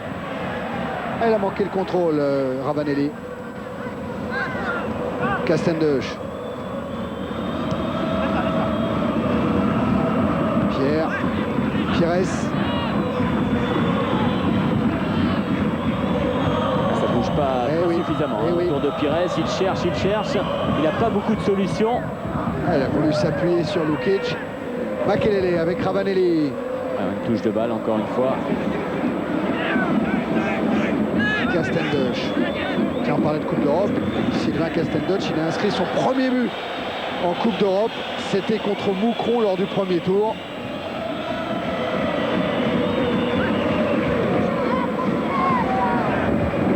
Serge Blanc qui n'a pas pu se défaire du marquage de Proman. Pour lui aussi, ça restera une date. C'est pas vraiment ses débuts à Grégory Proman en première division. Il avait joué quelques minutes contre Cannes, contre Le Havre, mais vraiment 1 ou 2 minutes à chaque fois. Pour lui d'être lancé dans le grand bain comme ça sans s'y attendre, parce qu'il était remplaçant, il ne devait pas a priori rentrer, même si quand on est remplaçant on espère toujours être sur le terrain. Mais là, il n'a pas eu la pression, il est rentré aussitôt dans le match. À la limite c'est mieux pour un jeune joueur. Colter a mis directement en touche, remise en jeu, Proman avec Mérieux. Proman, c'est la promotion de Louis Saha, c'est la même génération. Pires, centre de Pires, Rodriguez, non, dégagement Bertin. Directement sur Roy.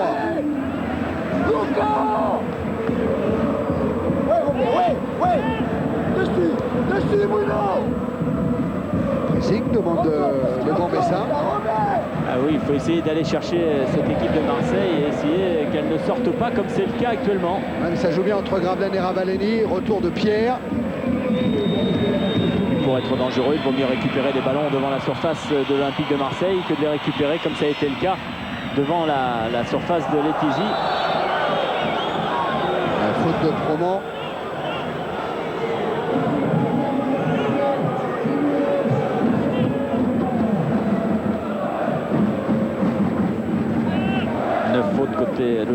Marseille 11 du côté de Metz. Et 5 minutes en deuxième période, 2-0 pour l'OM. Je rappelle que Bordeaux s'est imposé à Guingamp 1-0. Et là, il y a un bon ballon à jouer pour Serge Blanc. Centre de Serge Blanc renvoyé par Pierre. C'est pas fini, Serge Blanc à la lutte avec Castendoche. S'en sort le capitaine Messin. Mérieux. Lukic. Mauvais contrôle, ballon perdu. Roy. Ravanelli. C'est battu Makelele pour récupérer ce ballon. En tout cas, l'entente entre Ravanelli et Makelele, elle est parfaite depuis le début de la rencontre. Ils se cherchent mutuellement. Bertin. Ravanelli. Avec une petite faute. Poussé dans le dos de Pierre.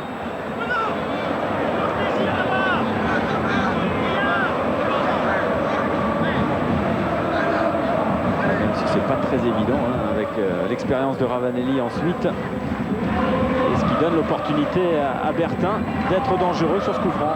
Ouais, attention, on est dans la bonne période statistiquement de l'Olympique de Marseille, qui a inscrit 5 buts dans le premier quart d'heure de la seconde période. Alors il faut être prudent avec la frappe de Bertin. Repoussé seulement par Letizy, le centre de Ravanelli. Chaud devant. Et il est très collectif, Ravanelli, on l'a vu, là il ne pouvait pas marquer, il était dans une situation difficile. Petit centre en retrait, malheureusement pour lui, l'Olympique de Marseille, il n'y avait personne. Serre demande Letizy à ses défenseurs. Ça paye puisque Mérieux est sorti avec le ballon, insuffisamment. Oui, on perd trop vite le ballon du côté de Metz, il n'y a pas assez de solutions devant. Serge Blanc. Rampon sur Pires, un centre qui aurait pu être un tir au but. Et intervention de Letizy. Mérieux qui est obligé de revenir devant sa surface pour distiller les ballons. Ah, Castendoche, il a compris qu'il fallait occuper un peu le terrain pour assurer des relances propres en servant Proman, pour Rodriguez. Intervention d'Omoro. Ah, ça va être long. Oui, ça va être juste. Elle est sortie, elle est sortie. Oh, il était bien placé, monsieur Augu. On va lui faire totalement confiance.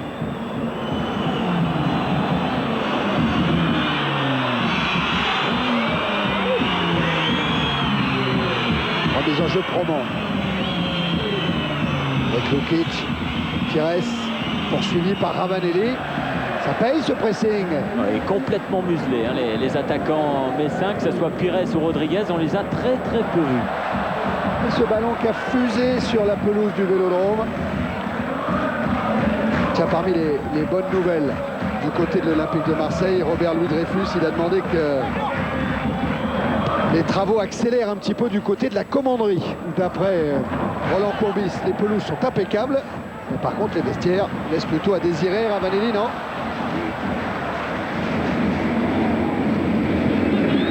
Robert Louis Dreyfus, qui prend souvent en exemple Bayern Munich, va nous raconter que là-bas, les installations, c'était du plus que parfait. Pires. Avec Proman pour Mérieux. Ça, c'est pas mal joué. Lukic, Mérieux encore. Va chercher Rodriguez. Va peut-être tomber sur Boffin. C'était avant le dégagement de Teddy Bertin. Toys. Pires. Pires qui bouge énormément, qui essaie de se défaire du marquage. Centre de Toys. Sortie de but. Et le gros problème de cette équipe messine, c'est d'essayer de trouver ses attaquants et qu'ils puissent garder le ballon dos à l'adversaire et d'enchaîner ensuite les mouvements collectifs. On l'a vu juste avant avec Mérieux qui était à la manœuvre. Mais c'est vrai que Mérieux se disperse énormément, il revient derrière récupérer les ballons. Marcelo Lippi, regardez sur la droite avec les lunettes, l'imperméable blanc. Marcelo Lippi, l'entrée dans la Juventus de Turin. Présent lui aussi dans les tribunes du Vélodrome.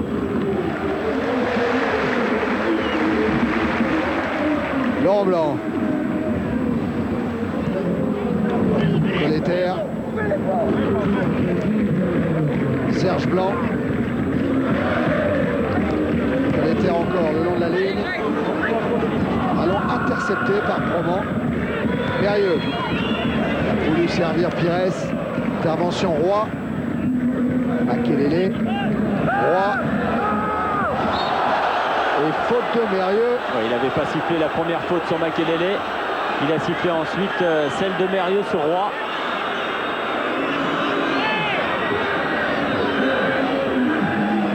Et il a fait 2 Olympiens au sol. Et Makelele et Roy.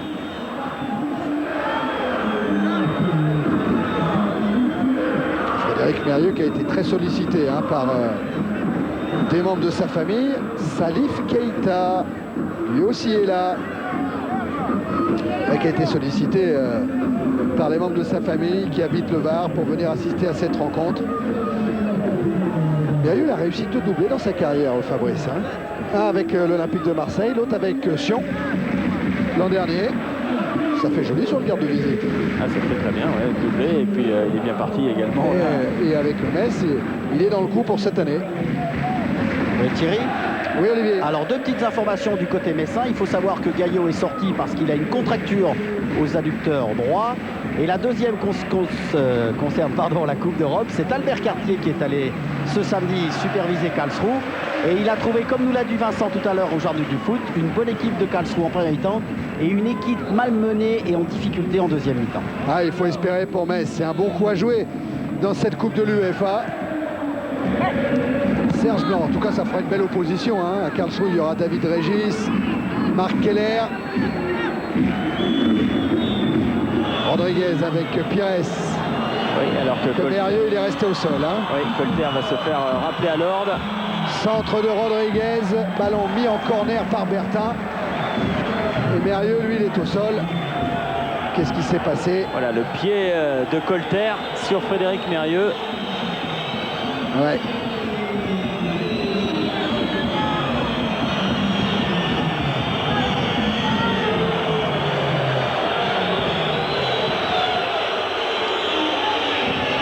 Ça passerait bien de ce genre d'image. Et Makelele qui est revenu sur le terrain.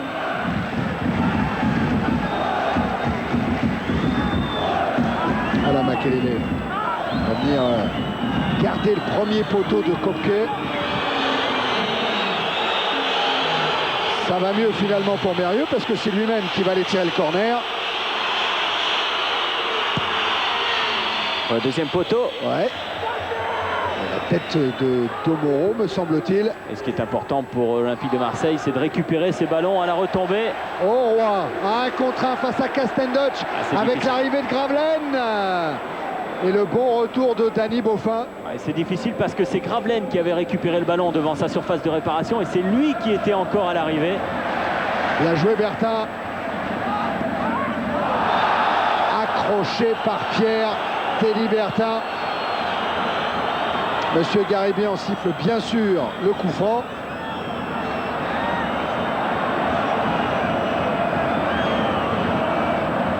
Encore une petite information Thierry au niveau du côté messin. Il y a le jeune Sa qui va rentrer à la place de Lukic. Certainement après le coup de pied arrêté puisqu'il était en train de s'échauffer et il vient de regagner le vestiaire. Il est en train de se déshabiller donc je suppose qu'après le coup de pied, on va voir la rentrée du jeune Sa. Il y avait une indiscutable faute sur Teddy Bertin. On a revu l'extérieur du pied de Teddy Bertin pour éviter Pascal Pierre. C'était vraiment de toute beauté. Attention à ce coup franc. Ah, qui va être pour personne. Tout le monde avait plongé premier poteau. Ah ouais, mésentente. Serge Blanc a dit mais j'avais peut-être pas annoncé tout le monde premier poteau. Voilà Joël Muller avec Louis Sa. Qui a marqué un but en championnat cette saison, c'était contre Bordeaux. Ça va être la 8e fois qu'il va entrer en cours de jeu. Beaufin, couvert une nouvelle fois par Bertin. Domoro sur Makelele.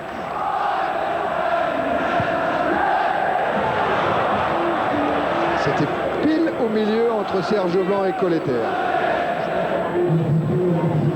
Voilà, Kopke attentif sur un corner. Sur le corner tiré par Mérieux. Et ça rigole pas non plus. C'est vrai qu'il a eu très peu d'occasions pour se mettre en valeur. Et comme tous les grands gardiens, s'il y a 1 ou 2 arrêts à faire, il faut être présent. Voilà, le changement est intervenu. Entrée de Louis Saha. À la place de Lukic. 19 ans, Louis Saha. Roman, Louis Saha, eh bien, il a rajeuni son équipe d'un seul coup, Joël Muller, involontairement, ce qui concerne la blessure de Gaillot. Et Saha, lui, il montre qu'il a du culot et il tente sa chance tout de suite sur cette frappe pied gauche.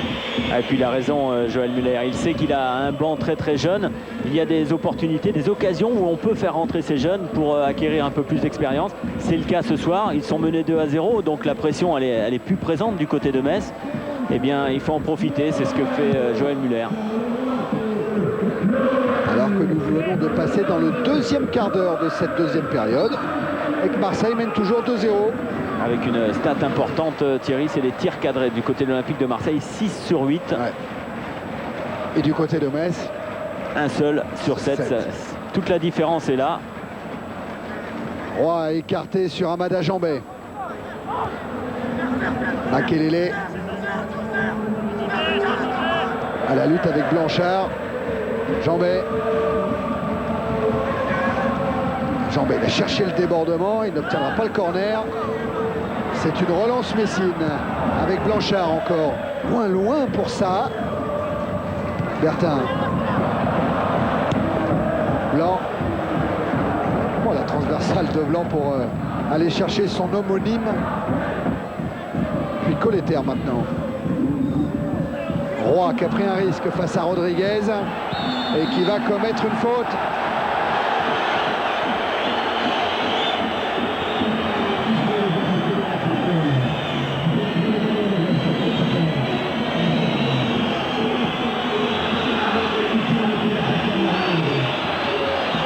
Il faut s'appliquer sur ces coups de pied arrêtés du côté de Metz. 4 Messins dans la surface de réparation de Kopke. Rodriguez bien sûr. Ça saute, ça devant Kopke. Ballon capté par l'international allemand.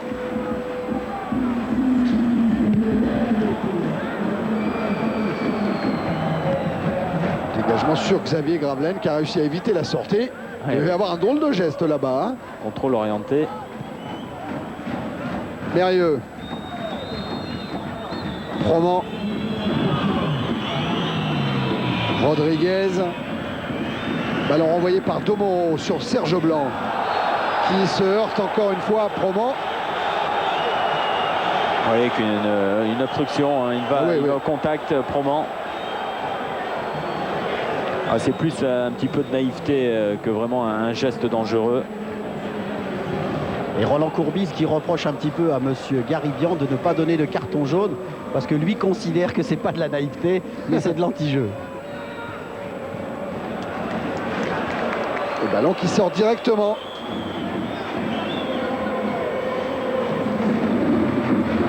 La mise en jeu jouée sur Mérieux.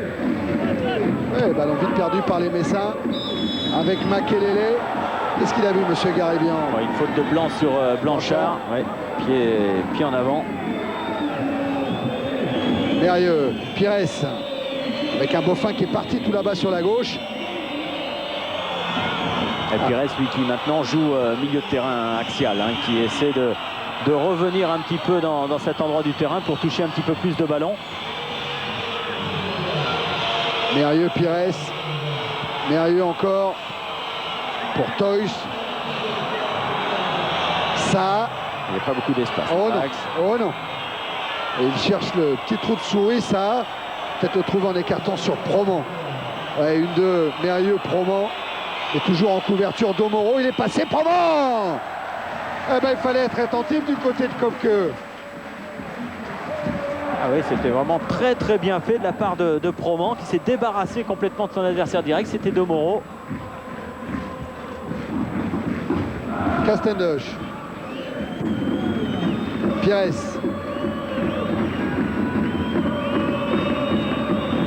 Froment. Pires. Pierre. Castendoche.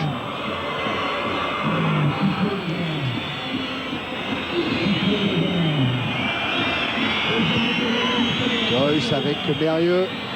Pires à nouveau. Sortie de Colter devant Robert Pires. Ça au pressing sur Bertin. Ça dans la surface. Superbe geste de Laurent Blanc. Ah, on apprécie les gestes offensifs. Oui. Alors les gestes défensifs comme celui-là. Roy. Serge Blanc. Pour Ravanelli.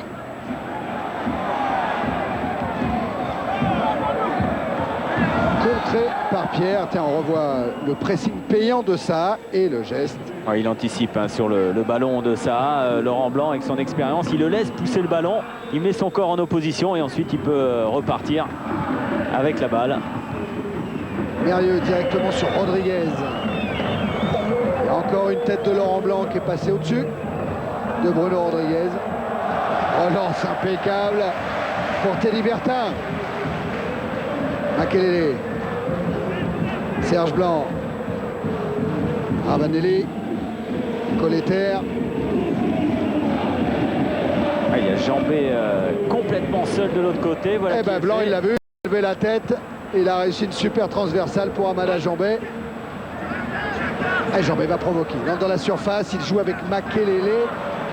Repris par Jocelyn Blanchard. Pires. Ça. Toys Pires.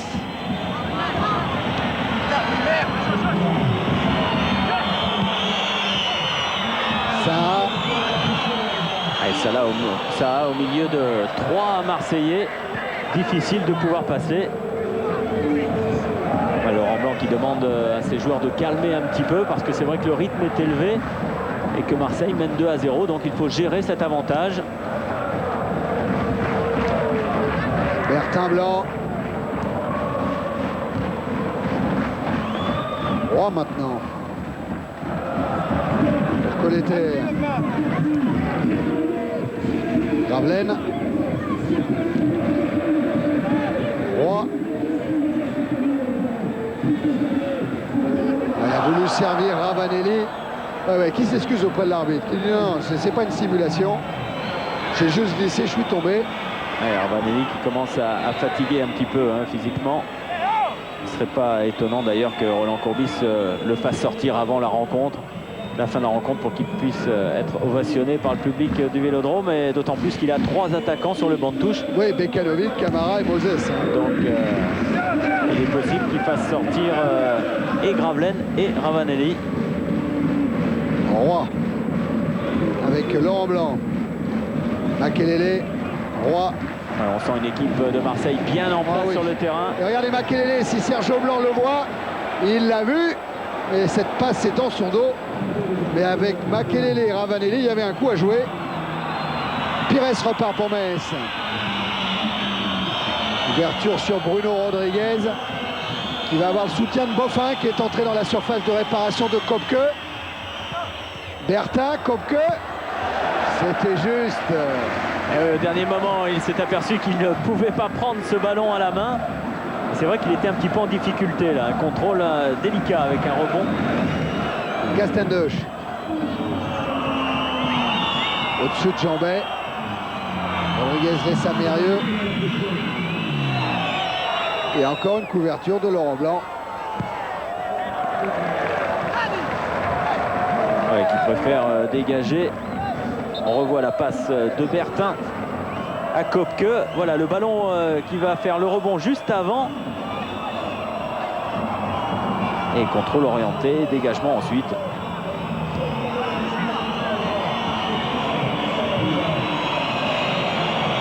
Remise en jeu Messine.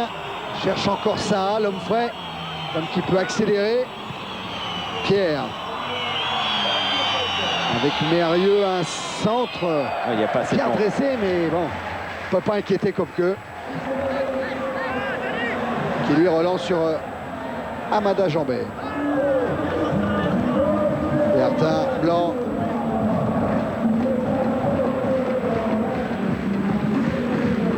Allez, c'est ça. Montée de Domoro. Il a fait la différence, Domoro. Ah, il résiste âprement, il a servi Ravanelli, signalé hors jeu.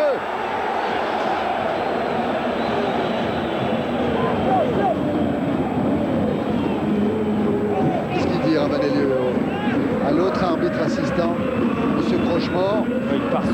l'axe Ravanelli pour offrir une solution sur les côtés. Latéralement, il se déplace. Montée de Toys, qui lui aussi a de la famille dans ce stade Vélodrome, puisque l'oncle de Geoffrey Toys, il est responsable des pneus Bridgestone sur toute la région. Et des pneus Bridgestone, c'est ceux qui équipent notamment les Prost en Formule 1.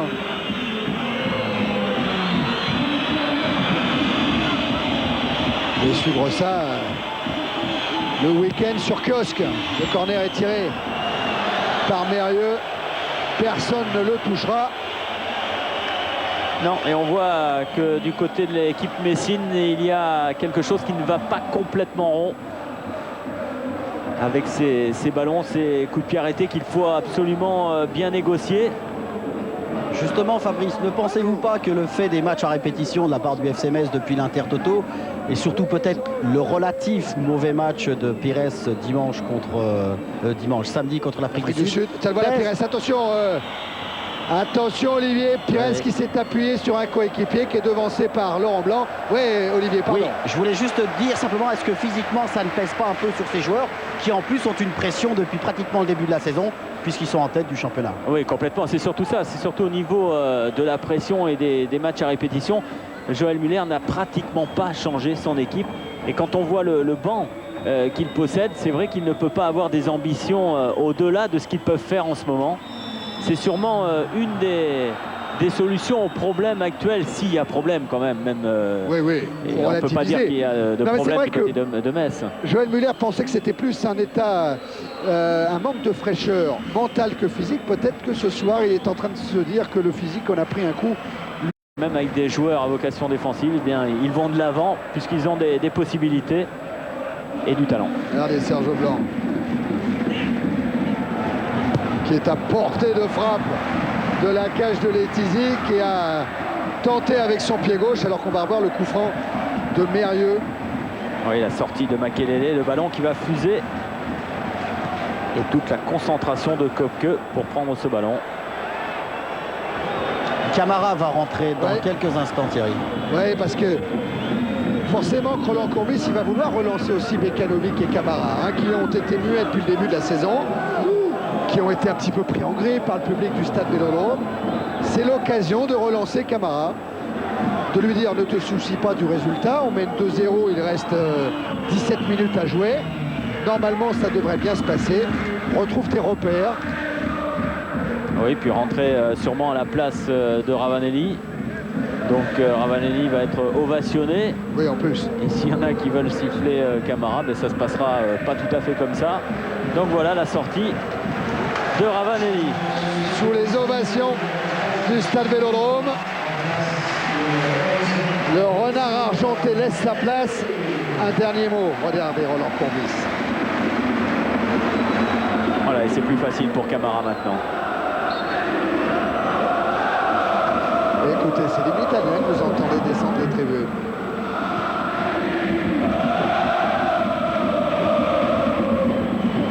Attention quand même à Bruno Rodriguez. Pour ça, ça sera peut-être un petit peu long. Ça, il a quand même tenté le coup. Parce qu'on est déjà en train de tirer des plans sur la comète. Mais après tout, il reste quand même un quart d'heure. Marquer 2 buts en un quart d'heure, ça s'est déjà vu. Ah, c'est possible. Même si c'est vrai. C'est vrai que la physionomie du match ne nous incite pas à penser que c'est réalisable. Non, c'est vrai qu'au vu de ce match, de la deuxième période, on sent une équipe messine qui a du mal à aller de l'avant, qui a surtout du mal à garder le ballon devant la surface de réparation marseillaise et qui n'ont pas été en position de frappe. On l'a vu tout à l'heure au niveau des stats, une frappe seulement cadrée sur 7, c'est très peu. Titi Camara, son premier ballon, il a voulu l'offrir à Roy. S'en est fallu de quelques centimètres seulement. Rodriguez, Mérieux. Dauphin avec Rodriguez, ça qui a tenté la frappe, il a été gêné par Domoro.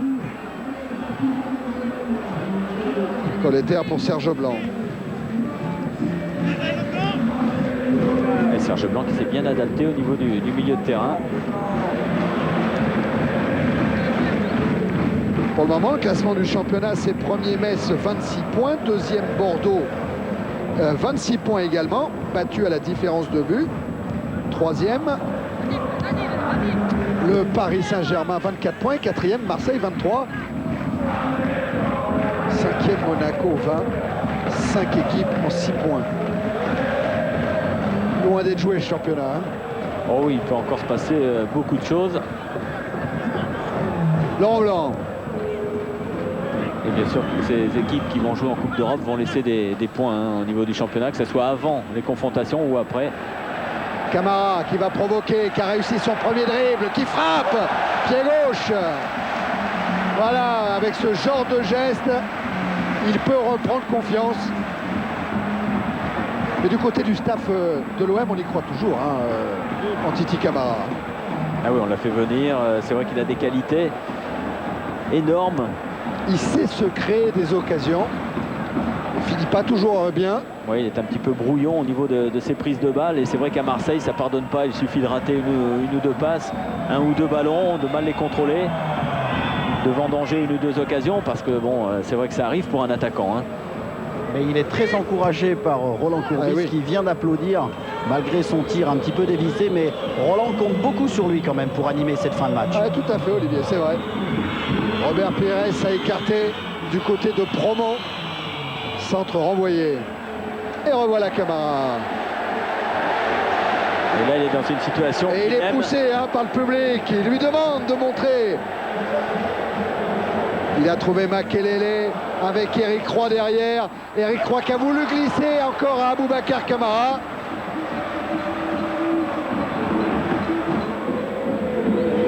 Casteneuch.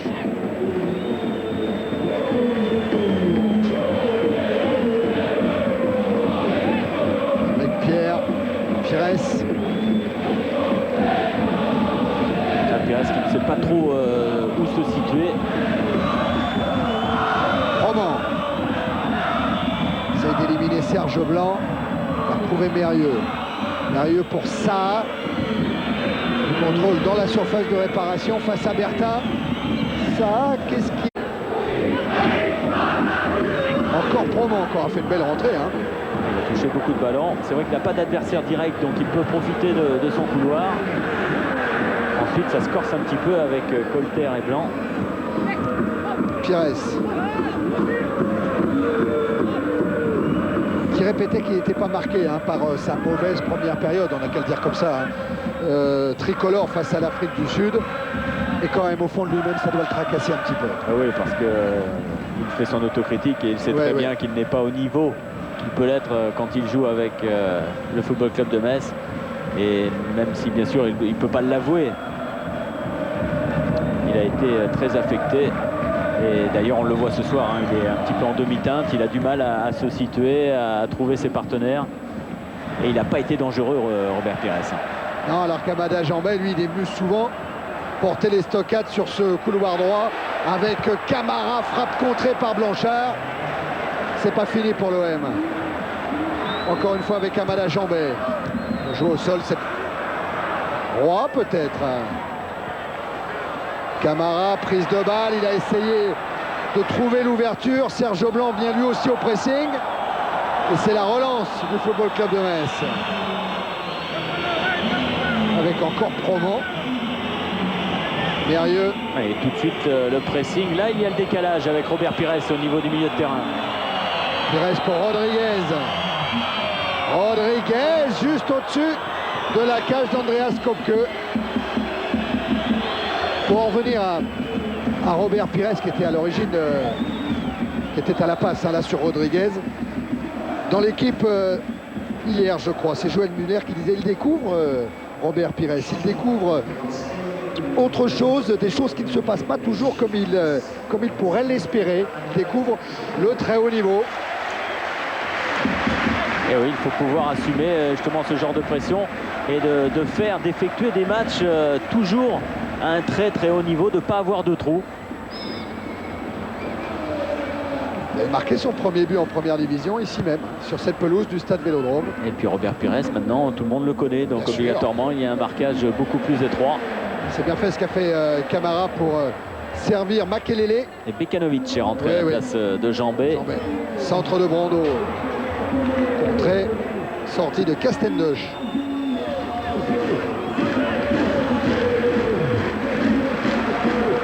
C'était un petit peu court. Bertin. Intervention Pierre. À votre disposition, le 36-15, code CPL-US. Il reste 8 minutes dans ce Marseille-Metz. Et l'OM mène 2-0 malgré ce raid de Louis Sarr. Ça, c'est vraiment l'action typique de cette seconde période où on voit un Messin essayer d'aller provoquer la défense adverse, de s'engouffrer au milieu de 3-4 joueurs de l'Olympique de Marseille et pratiquement aucune solution sur les côtés. Voilà, Bekanovic. Oh. Brando. Là, on utilise bien toute la largeur du terrain. Colotter qui a prolongé jusqu'à Serge Blanc. Roman n'est pas battu. Roman a même été contré. Il est sorti, monsieur Mérieux. Ouais, il a été malin là, Mérieux sur le coup. Monsieur Garibia, on va lui dire un petit peu ce qu'il pense. Il y a une petite altercation.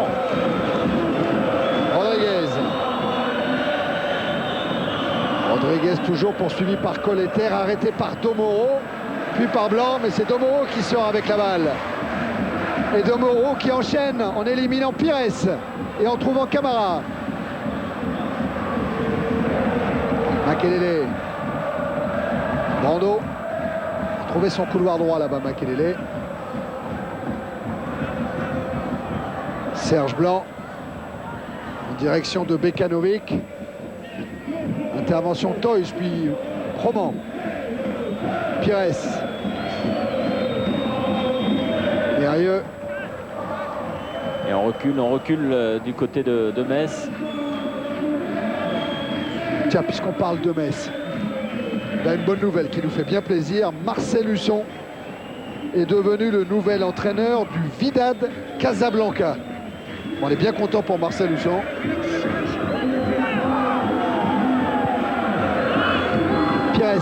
Bon, le pressing de Roy, même en fin de rencontre. Castendoche.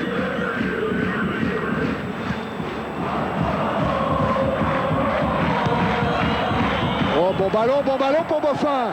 Et belle sortie de Kopke. Ouais, superbe anticipation de Andreas Kopke sur ce ballon donné en profondeur pour Mérieux. Attention, le corner. Parce qu'il est vite joué le corner. Il est joué deuxième poteau. Domoro a évité une éventuelle reprise de volée de Rodriguez. Oh, il n'est pas content de rester.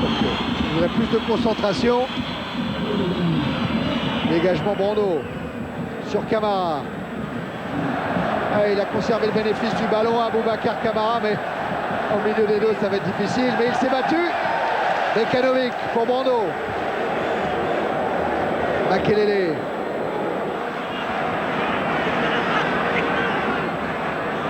Brando qui s'est dédoublé.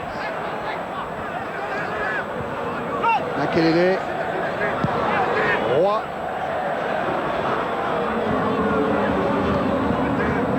Bekanovic. Brando. À partir de l'arrière avec Makelele. Roy à nouveau. On reste sur ce côté-là.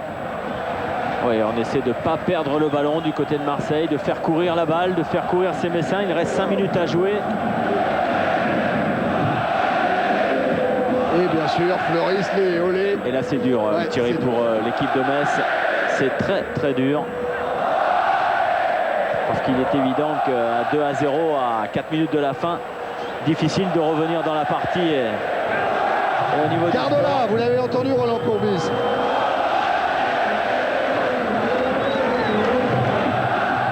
Ok, il a joué long. Mais Camara s'est imposé avec une tentative de Bekanovic et une faute de Pierre.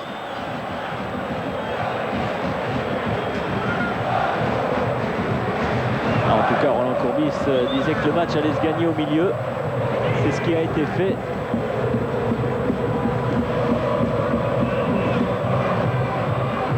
C'est Teddy Bertin qui a pris beaucoup de soin pour placer ce ballon. Et a priori. Il sait qu'il a une grosse frappe, Bertin. Il est loin.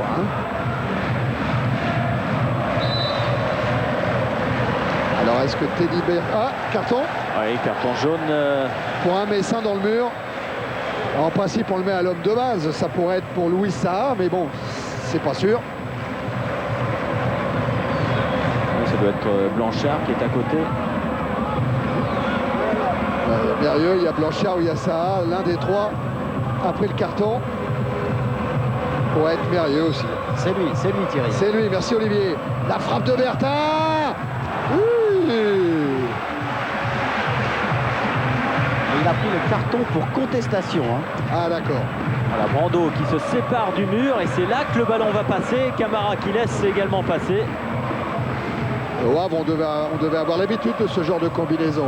Brando, Bertin.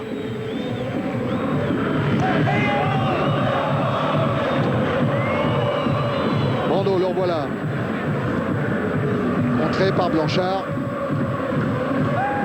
Ça, Pires. Ça.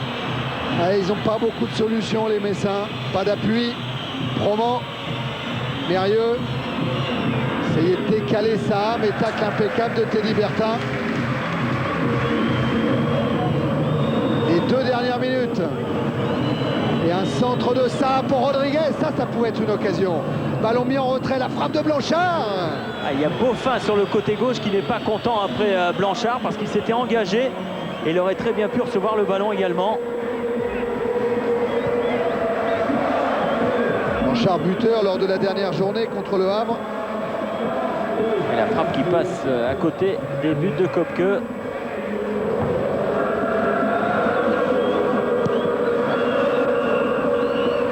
Une chute. Ce sera Beaufin. Puis Toys.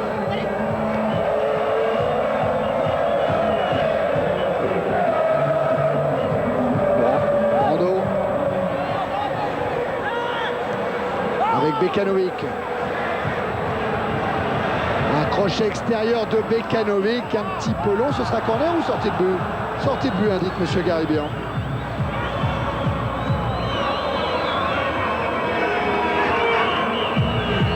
Metz menait 2-0. C'était le score déjà de la défaite enregistrée à la Méno face à Strasbourg. Et ça venait après 2 résultats nuls consécutifs. Sur les 4 derniers déplacements, Metz n'aura pris que 2 points. Les 2 nuls, c'était à Rennes et à Bastia. Brando avec Makelele.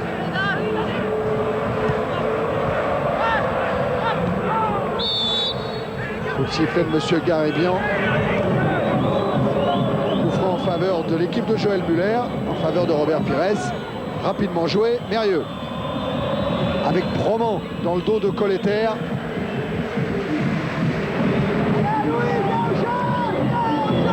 C'est Louis Saha qui se fait rappeler à l'ordre. Ouais, Joël Muller qui demande un petit peu plus de présence dans la surface de réparation olympienne. Mise en jeu effectuée par Pierre sur Mérieux. Ça, c'est l'image du désarroi messin. Ce soir, fini, dit Roland Courbis.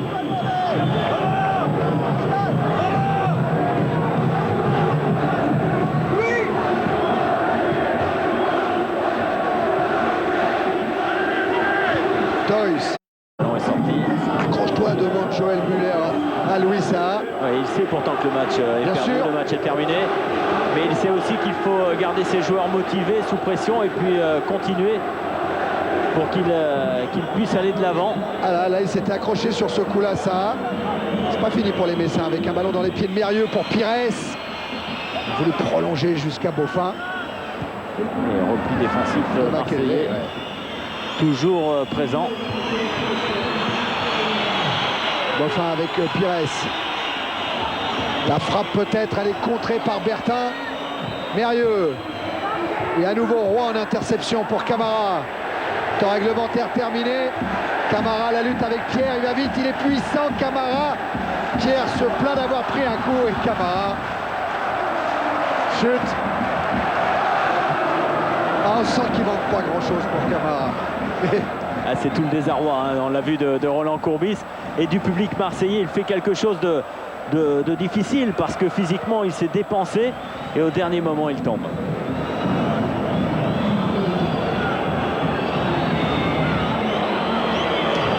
dernier ballon messin pour cette 12e journée. Donc vous suivrez tous les autres résumés demain dans Jour de foot avec Philippe Bouet dans une soirée très basket avec au programme Michael Jordan. Tiens, le basket dans 5 minutes. Le Paris Saint-Germain-Barcelone de Bercy. Il est à suivre sur Canal+ numérique ou à minuit 40 sur Canal+. Brando. Bertin. Makelele. Un appel de Bekanovic couvert par Castendoche.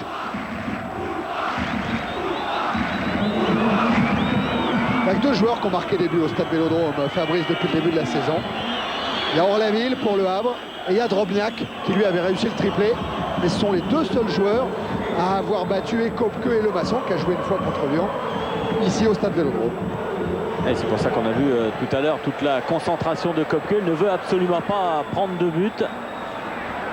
Makelele dans la surface de réparation. Ouais, la frappe de Roy.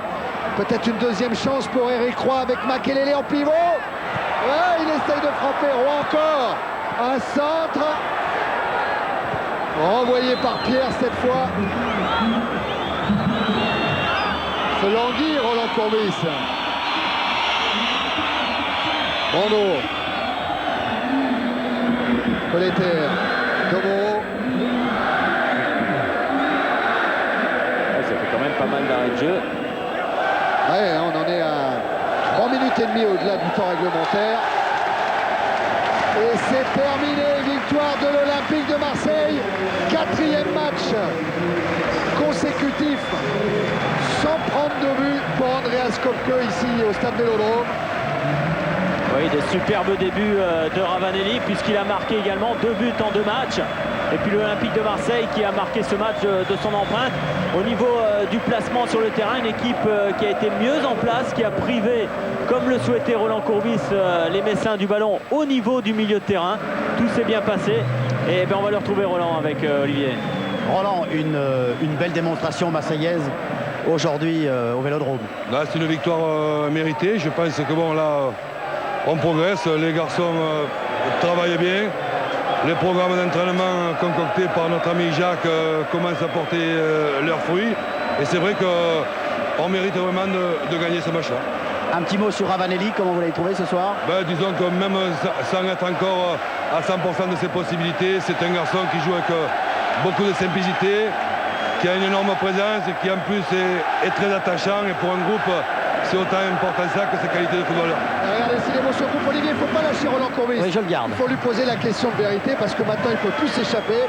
Marseille est un candidat au titre. Roland, Marseille, c'est un candidat au titre? Non, sincèrement, non.